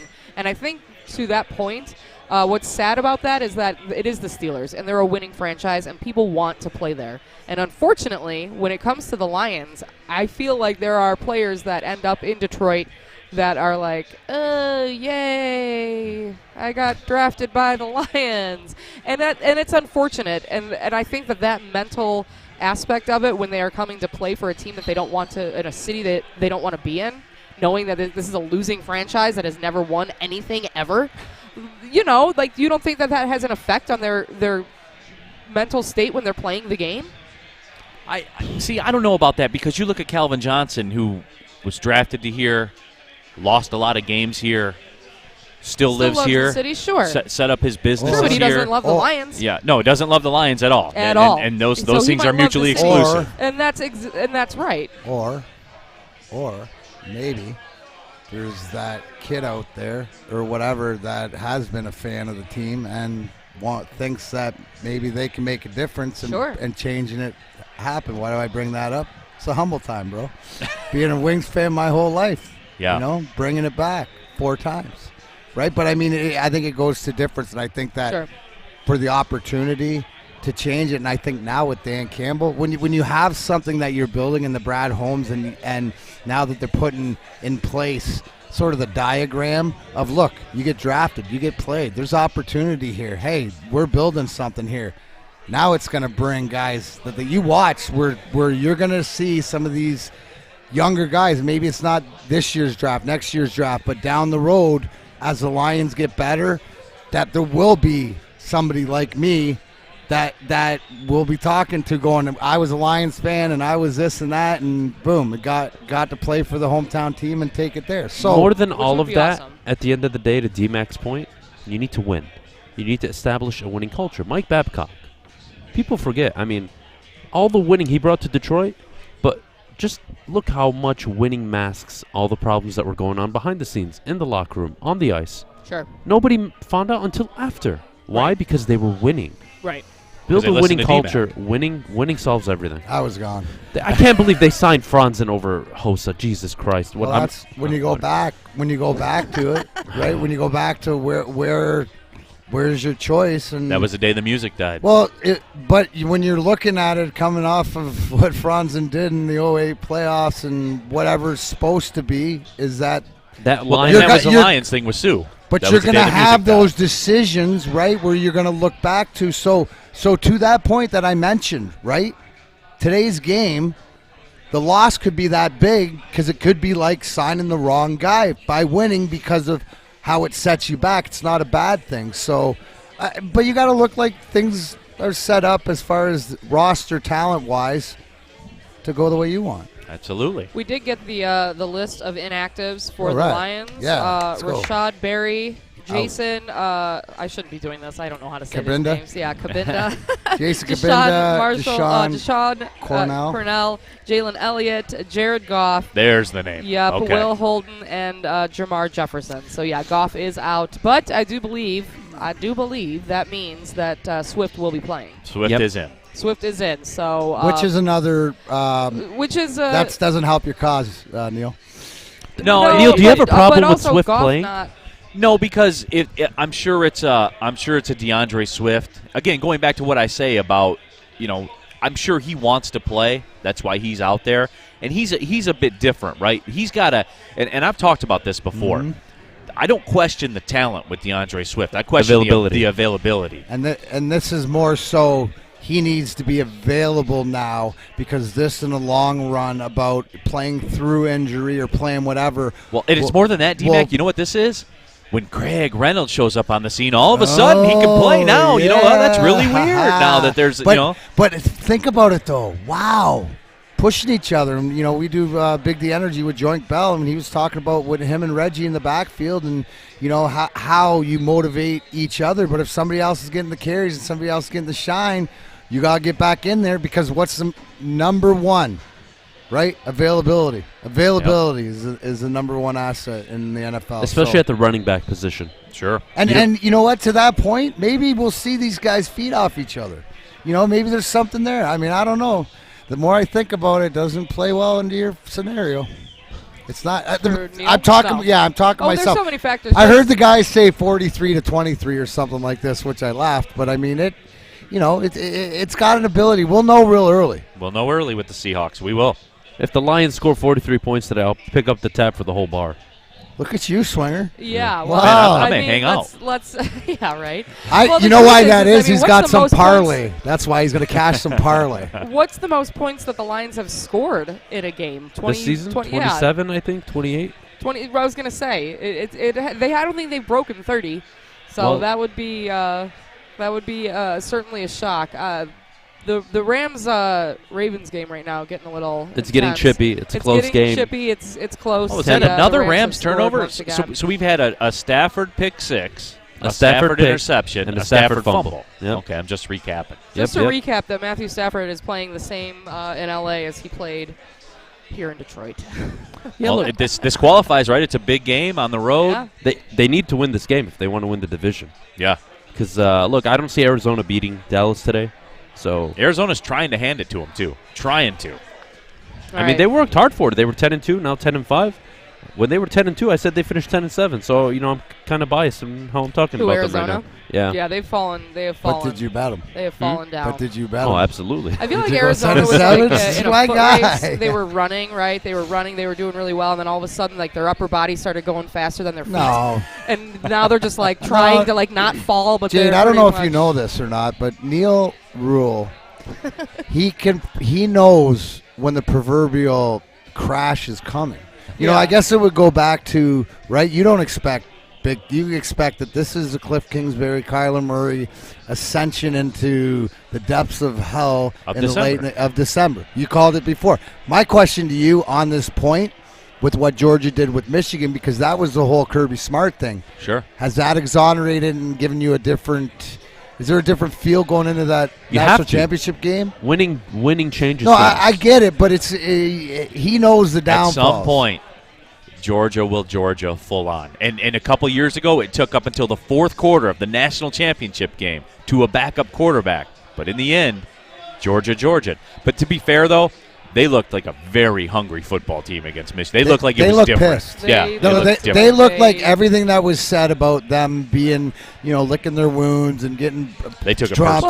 They took it personal. Just talking about that game again, I saw a tweet that was basically Michigan spent the last 3 weeks trolling Ohio instead of getting ready for Georgia. And I feel like that is so fair and so but true. You can't blame them, can you? I mean, it's been so long. No, but I mean, what would have been a bigger troll would have been to come out and win that game. Yeah, because then it would have been like, now get some Ohio. Baby steps. That would have been baby the case, steps. But you don't want to get it all at once. All right, we're broadcasting live here at O'Toole's in Royal Oak. It's the DraftKings Rock and Roll pregame show. 4:20 is the kickoff for the Lions and the Seahawks. Come on out and join us with the Woodward Sports Network and 101 WRIF. Hi, I'm Kay Cunningham. I'm proud to partner with Hall Financial, a mortgage company known for 5-star service. Don't just take my word for it. Check out their 5,000 5-star reviews for yourself. Go to callhallfirst.com and get started with your 5-star experience today. Are we sold on Jared Goff being the future starting quarterback in Detroit? Dan Campbell came out yesterday, answered some questions regarding Jared Goff and his future here in Detroit. And he said, yeah, to quote unquote, yeah, I mean, I don't see why not. He's playing pretty good ball right now. And I didn't think much of it at first when I first read it, and then I kind of, did what I always do, and I dug extremely deep into this, and I said, all right, let me ask myself, do I have a problem with Jared Goff being the future quarterback of this franchise? And my immediate reaction is, yes, I do. I have a big problem with it. And then I took a step back a little bit. I took a deep breath, and I asked myself, okay, do I really have a problem with Jared Goff being the future quarterback of the Detroit Lions? And that's when I had this epiphany. And I told myself, you know what? I actually don't mind. And it's for a reason I don't think many would even say. If the Lions commit to Jared Goff long term, it would not surprise me one bit. And not only would it not surprise me, it would allow every Lions fan, media personality, whoever it may be, you would judge Dan Campbell and Brad Holmes based on their decision to move forward with Jared Goff. It's that simple. At the end of the day, you're judged by wins and losses, correct? And if they feel they can win football games with Jared Goff and they're putting out a good product, but their quarterback play is just awful, well, then you have to look at them and say, well, you botched this decision. And who knows, could it be too late? Will they get a quarterback in the later rounds this year? Will they draft one in the first round next year? So many questions, but I may disagree with keeping Jared Goff long term. But that doesn't mean I don't have to not support it, essentially. Why? Because Brad Holmes and Dan Campbell are making that decision. And it's a decision as fans you have to accept that your head coach and GM are going to make decisions. Some of them are going to work out. Some of them aren't. That's part of the game here. But you got to nail the quarterback position. And in Brad Holmes and Dan Campbell's time here, however long it may be, if it is followed with success on the field and quarterback play, and it's attributed to Jared Goff, great. But if it doesn't work out and you struggle with Jared Goff and you're losing games again next year and you're losing in year 3 when most people logically expect you to turn it around, and then what? Then you say, oh, well, our fallback is it's Jared Goff. I don't see it long term in Jared Goff, but I can accept that ultimately Brad Holmes and Dan Campbell will be judged based on wins and losses, the talent they put out on the field, and the progress they make in their time here in Detroit. And we brought up the comparison yesterday to Dan Campbell. Jim Schwartz. Now, they're totally different people. This isn't comparing two people. This is comparing two situations. Two situations I find so interesting.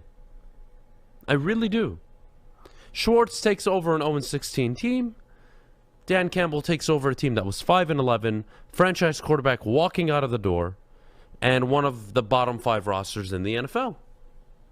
And they both have a lot of work to do. And what does Dan do year 1? Well, he's at 2 wins. What did Schwartz do? 2 wins. Schwartz year 2, improved, 6-10.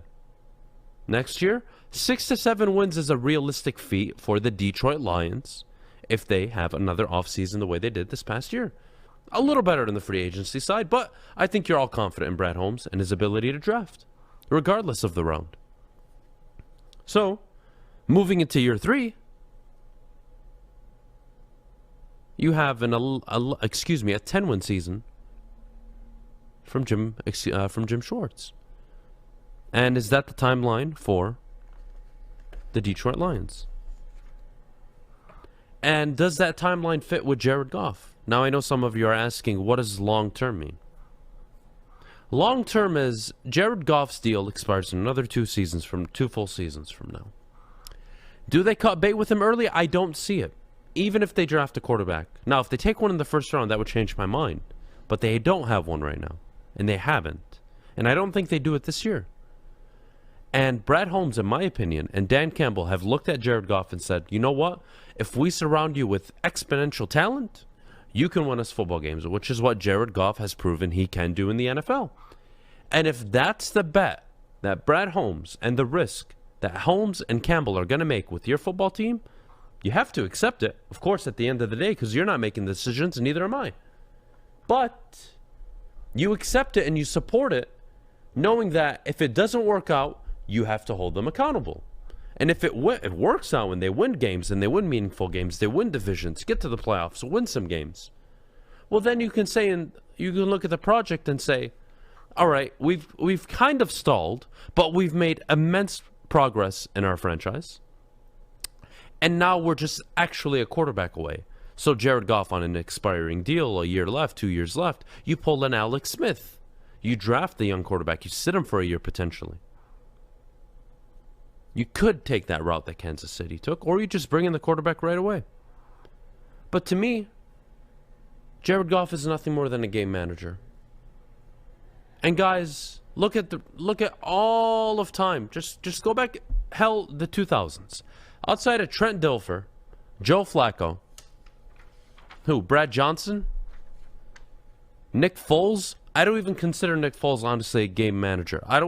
I consider that a magical run. I would consider the Baltimore Ravens run a magical run. Ray Lewis's final year, Joe Flacco playing out of his mind in the playoffs, special teams scoring multiple touchdowns throughout that playoff run. So can you win on a consistent enough level? And let's forget the Super Bowl for a little bit. What does a franchise quarterback offer you? An opportunity to win the division year in and year out, let alone just compete. So you win it every other year. Great. That means in 10 years you've won 5 divisions. That's a good thing. I think people in Detroit would really appreciate that. I really do. So from here, it gets really interesting. Can you win your division and significant games, meaning playoff time, with Jared Goff? Yes, he's proven it with Sean McVay. But that's Sean McVay. And Dan Campbell is still writing his own story. It's so early for him. So not fair to even compare him to Sean McVay at the moment.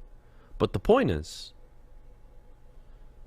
you're going to have a pretty talented roster next year.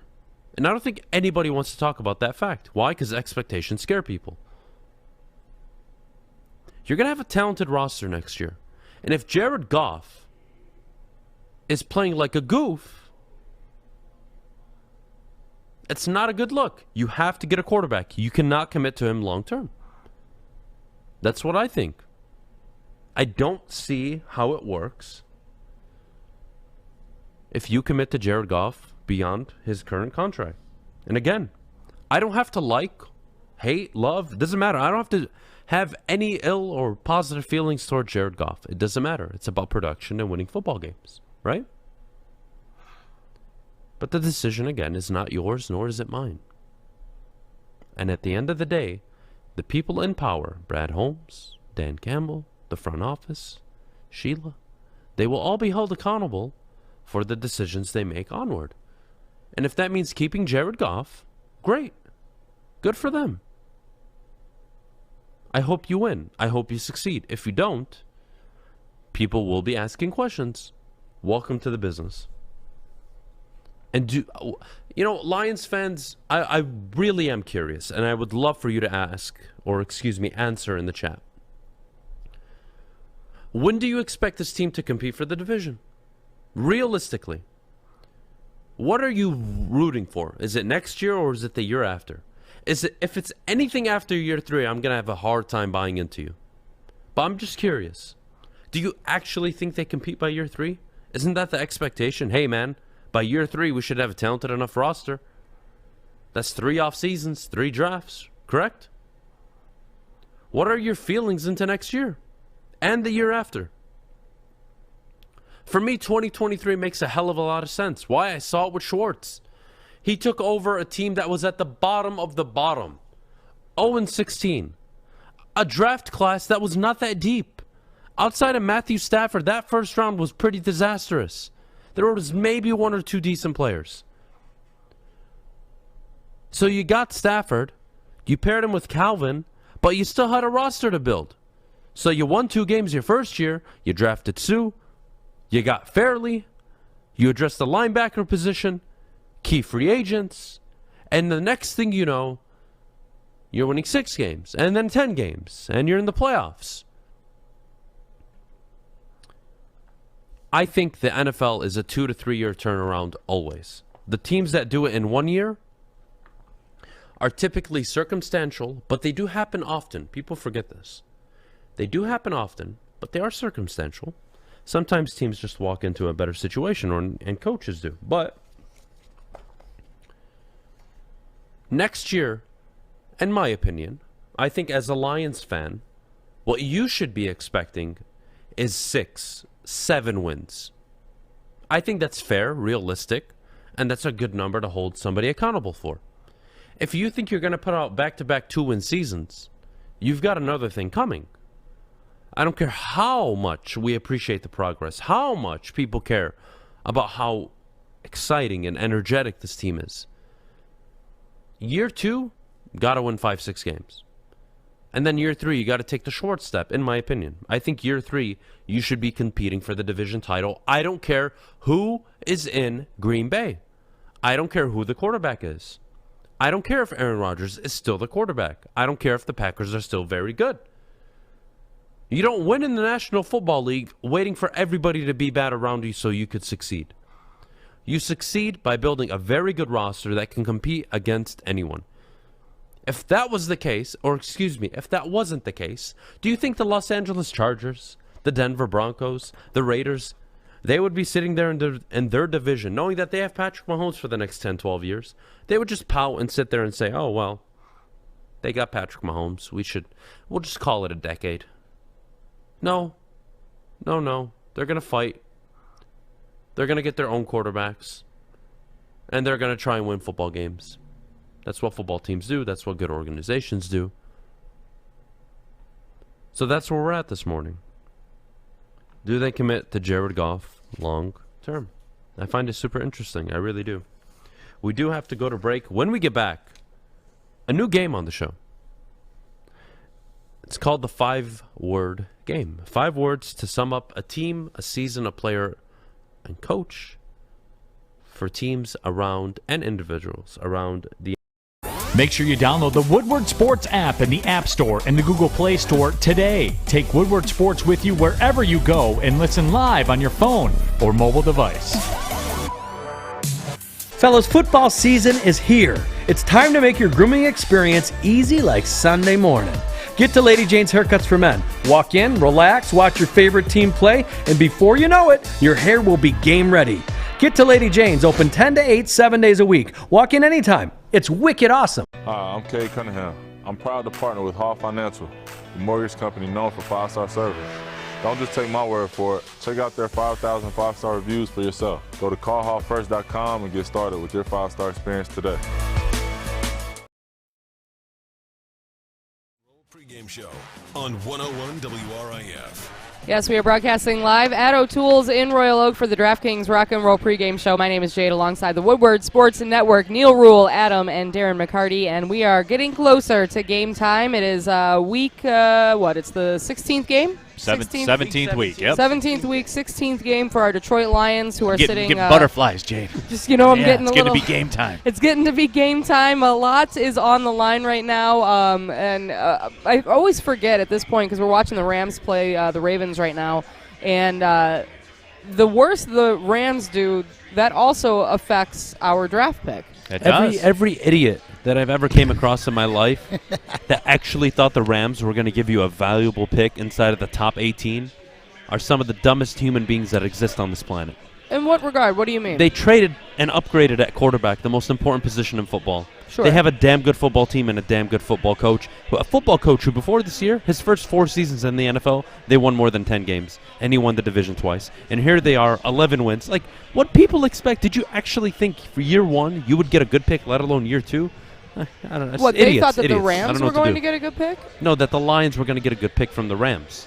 Like you knew the Rams are going to be a good team and stuff like that. No, and I knew that. Like sure. I'll sit here and root. I'll sit here and root for the Ravens to here's win, the thing. but they're not going to. Here's the thing from the beginning of the year, right? We're looking at, like you said, there's they're only 2 11-win minutes team, left. but there's 5. Go to 5 losses. That's higher than I thought they would be. I thought that they were 14 and 3 team, Yep. 15. Yeah, but they're going to win this game, D-Mac, 100%. You think that the 100% Rams they're are gonna going to win win this game? Yeah. You think they're going to score a touchdown right here? 100%. All right. Yep. I mean, should we? Well, we can look at No, the teams that DraftKings kick odds on that. Put some yeah. money on the line. I was just looking at it. They were minus 130 a minute ago. Teams that kick 4 field goals do not win games. You're right. It's a touchdown league. Well, yeah. You have to. 2 field goals, 6 points. A touchdown, 7. What happens right now if they go 4th and out? Which, might I add, was a big conversation. For the Ravens are Lions. just letting them run the clock, which is beyond me. So they're fully invested in a goal line stand here. A minute 20 left, 3rd and 1. If they get the first down, they can basically ice the clock. And there's the first down. And stop no. There's no way he was going to get that. Yeah. What are you talking But about? How do you even play call that? Listen, I'm blind to my left If eye. they don't score a touchdown right now, they would lose, right? would lose the game. Yep. But one of the things that I read as we were wrapping up the show here, the Lions are the most successful team in the league right now at converting 4th down. Yep. And making Well, they go for it the when they most. go for it. Well, they have gone for it the most, and there's been a lot of controversy and a lot of question. A lot of people asking, "Why are you doing that? Why do you keep doing that?" But I don't know. The article I read was that they are the best at making that call on whether or not to go for it, and they are the most successful when they do. And I mean, I get it. I understand why people are upset when they're like, why do you continue to go for it? But what I mean, I guess my point is what do they have to lose? Well, you got to have the football to win. See, this is like the new line of thinking, and it's analytically proven. Now, a lot goes into it. Is it 4th and 1 versus 4th and 8 or whatever? I mean, D-Mac, we've been talking about this on our midday show all year long on Woodward Sports Network, where I am for it because it's a new day, because the Baltimore Ravens kicked 4 field goals here today, and there's a chance right now that they could lose a football game where it's a new day, and boom, He got that's it. a first down. Odell Beckham, first down. Yep. That's Odell the Beckham. worst thing that can happen.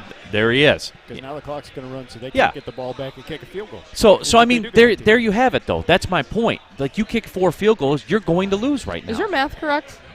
Yes. 4 field goals? No, 3 field goals. 3 field goals. 7 field goals. 7 points, and then No, 9, no, 16. Baltimore. Yeah, Baltimore. They're at 16. 19. They got 19. Are they at 19? Yeah. Ah, he's right then. 4 Yeah. field goals. 4 field 12 goals. He was and 7. always right. That's why It's not going to correct. get the job done. Like, it's not. You have to score touchdowns in this league. And are the Lions good enough to score touchdowns right now? But Probably not. let's but look- I like the theory. Let's look at a big picture, right? It's the same thing as learning the clock, same thing as learning your team. If he's learning right now the new cybermetrics about 4th downs, and if this Lions team and Dan Campbell can figure that out as they get better, then it's an asset for them. It's like watching good teams use timeouts down the stretch. Right. How the Lions don't, but with 4th down, it could be the new way. Because what is this? This league is a copycat league. So once you go one way, people are going to follow you and stuff like this. So again, it's like when you do it. But give Stafford credit. They need to make that throw. So Well, he's still got a few throws to make. 101 left in the Ravens-Rams game. Rams down 14-19 at the Ravens, 7, 8-yard line. Big play here. Cooper Kupp in motion. Stafford rolls out. Touchdown. There it is. Odell Beckham. Touchdown, Odell Beckham. The Rams are up 20-19. They'll probably go for 2 to keep it a 3-point game. I feel like a play-by-play commentator right now. I know. I think the NFL would have words with you right now. They would. I don't Yeah. care. They would, They can but- kick rocks. Yeah. Go deal with Antonio Brown. They've got bigger fish to fry Yeah. at this point. Jesus. All right. Well, Guy takes off his clothes midway through the game. Which to the whole point, right, of Odell Beckham Jr. We're talking about the Rams, about putting that team together. There it is. That's why you go out and make those moves for a guy Plays in a like that. situation like that. So again, Ooh, writing a ooh, new he narrative. didn't- He was- he didn't- No, it's good. He's in. Is it? It's good. Yeah, Yeah. Look like it. the goal Yeah. line. He's just got to break the plane, Yeah. and the goal line goes on forever. So like you can be out of infinity. bounds as long as you're not touchdown out of bounds. Yeah. You can reach across the In goal the line. air, and it's still- all- it's All crazy. right. So getting a little technical here. Yeah. All right. Well, we are in the RIF zone as we are wrapping things up. Over the 16 games that we have had here in Detroit, Steve has zoomed into the lead over Braylon. He cheated. Who, Steve? No. I'm just, He's consistent. With the consistent. negativity.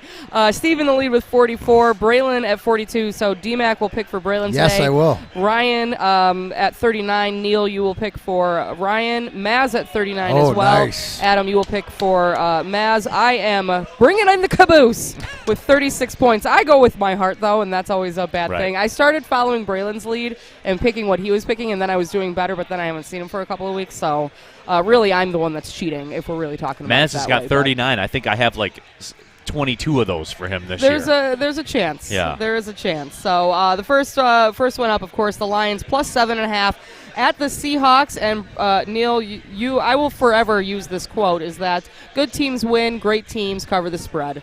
And so what are we doing? Lions plus 7.5 at the Seahawks. I know like a lot of people are going to be in on the Lions today because of that number, and there's a couple of things where I'll just swing it around and go the other way because they have been so good against the spread. That levels out. It does. It levels out at some point. There's just too many factors. They don't win on the West Coast. They're in Seattle.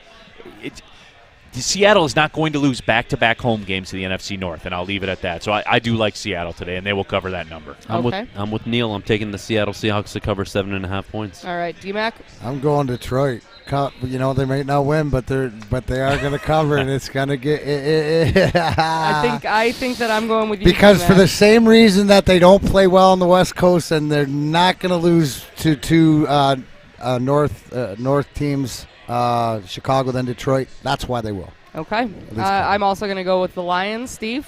There's only been a couple of blips all year. The Lions have been pretty consistent. They're a low-scoring team, but they're a hard-working team, and they almost always finish within 7-8 points of their opponent. So I'm taking the Lions in the points. All right. Over/under total points, 41.5. Neal? It's one of those things where I'm kind of locked into the over if I take Seattle, and this is like a pick betting type situation. If I'm going to lay the 7.5, then I got to think Seattle's going to be pushing 30 points. So right. I'm tied to it. It's not technical analysis. I'm handcuffed to it, so I have to take the over. All right. Yeah, I could care less about your handcuffs and what you do. It's over. Hey, it's a new year. It's a new year. It's a new me. Whatever you do with those handcuffs, keep it away from me. What you do with your handcuffs on your own time, that's up to you. Adam doesn't want to know. D-Mac, over/under 41.5 points. I don't care either. Over. Okay. I don't care about the handcuffs. Let's go over. Okay. See a lot of points. We'll talk about the handcuffs at another time. I'm going to go with the under because I'm picking the Lions to win. Steve? Yeah, same. I don't think the Lions win if it goes over, so we're going under. All right. Which I suppose is a handcuff. There you go. You're a handcuff. All right. Over/under for the Lions. Total rushing yards, 120. As of right now, 113 is the average for the season. So over/under for the Detroit Lions, total rushing yards, 120. Total rushing yards, over/under. Neal? Again, the average is 113. That's been the one consistent thing that they do is they do run the football. I believe wholeheartedly in their ability to run the football. Parlay that with the fact Seattle's defense gives up yards in chunks. Great use of parlay. Yeah. When you look at it from that perspective, though, they give up just yards and just chunks. They don't give up a huge amount of points, but they give up yards and chunks. So, yeah, I think they'll break a $120 run. Anytime you don't have Tim Boyle throw the ball, you're better off if you're the Lions today. Absolutely. Adam? Yeah, I'm going to take the under. I just think the way this game plays out, you're going to have to drop back 26, 27, 28 times. This is where I'm going to use handcuffs on you, Neal. All right. And I hope you like it. New year, new you. I hope you like it. Jumbo package. Let's run it. We got Swift and Craig. Come on, Craig. I'm going over. I'm also going to take the over, and I'm going to need you guys to send me a cut of D-Mac just saying that because that was hilarious. Steve? That's 120, or I'm sorry, the 113 average includes early in the season when they weren't running the ball well. If you just look at the last 8-9 games, they're well over 120, so I'm taking the over. All right. Sunday Night Football, the Vikings plus 12.5 at the Green Bay Packers in Lambeau Field. Neal?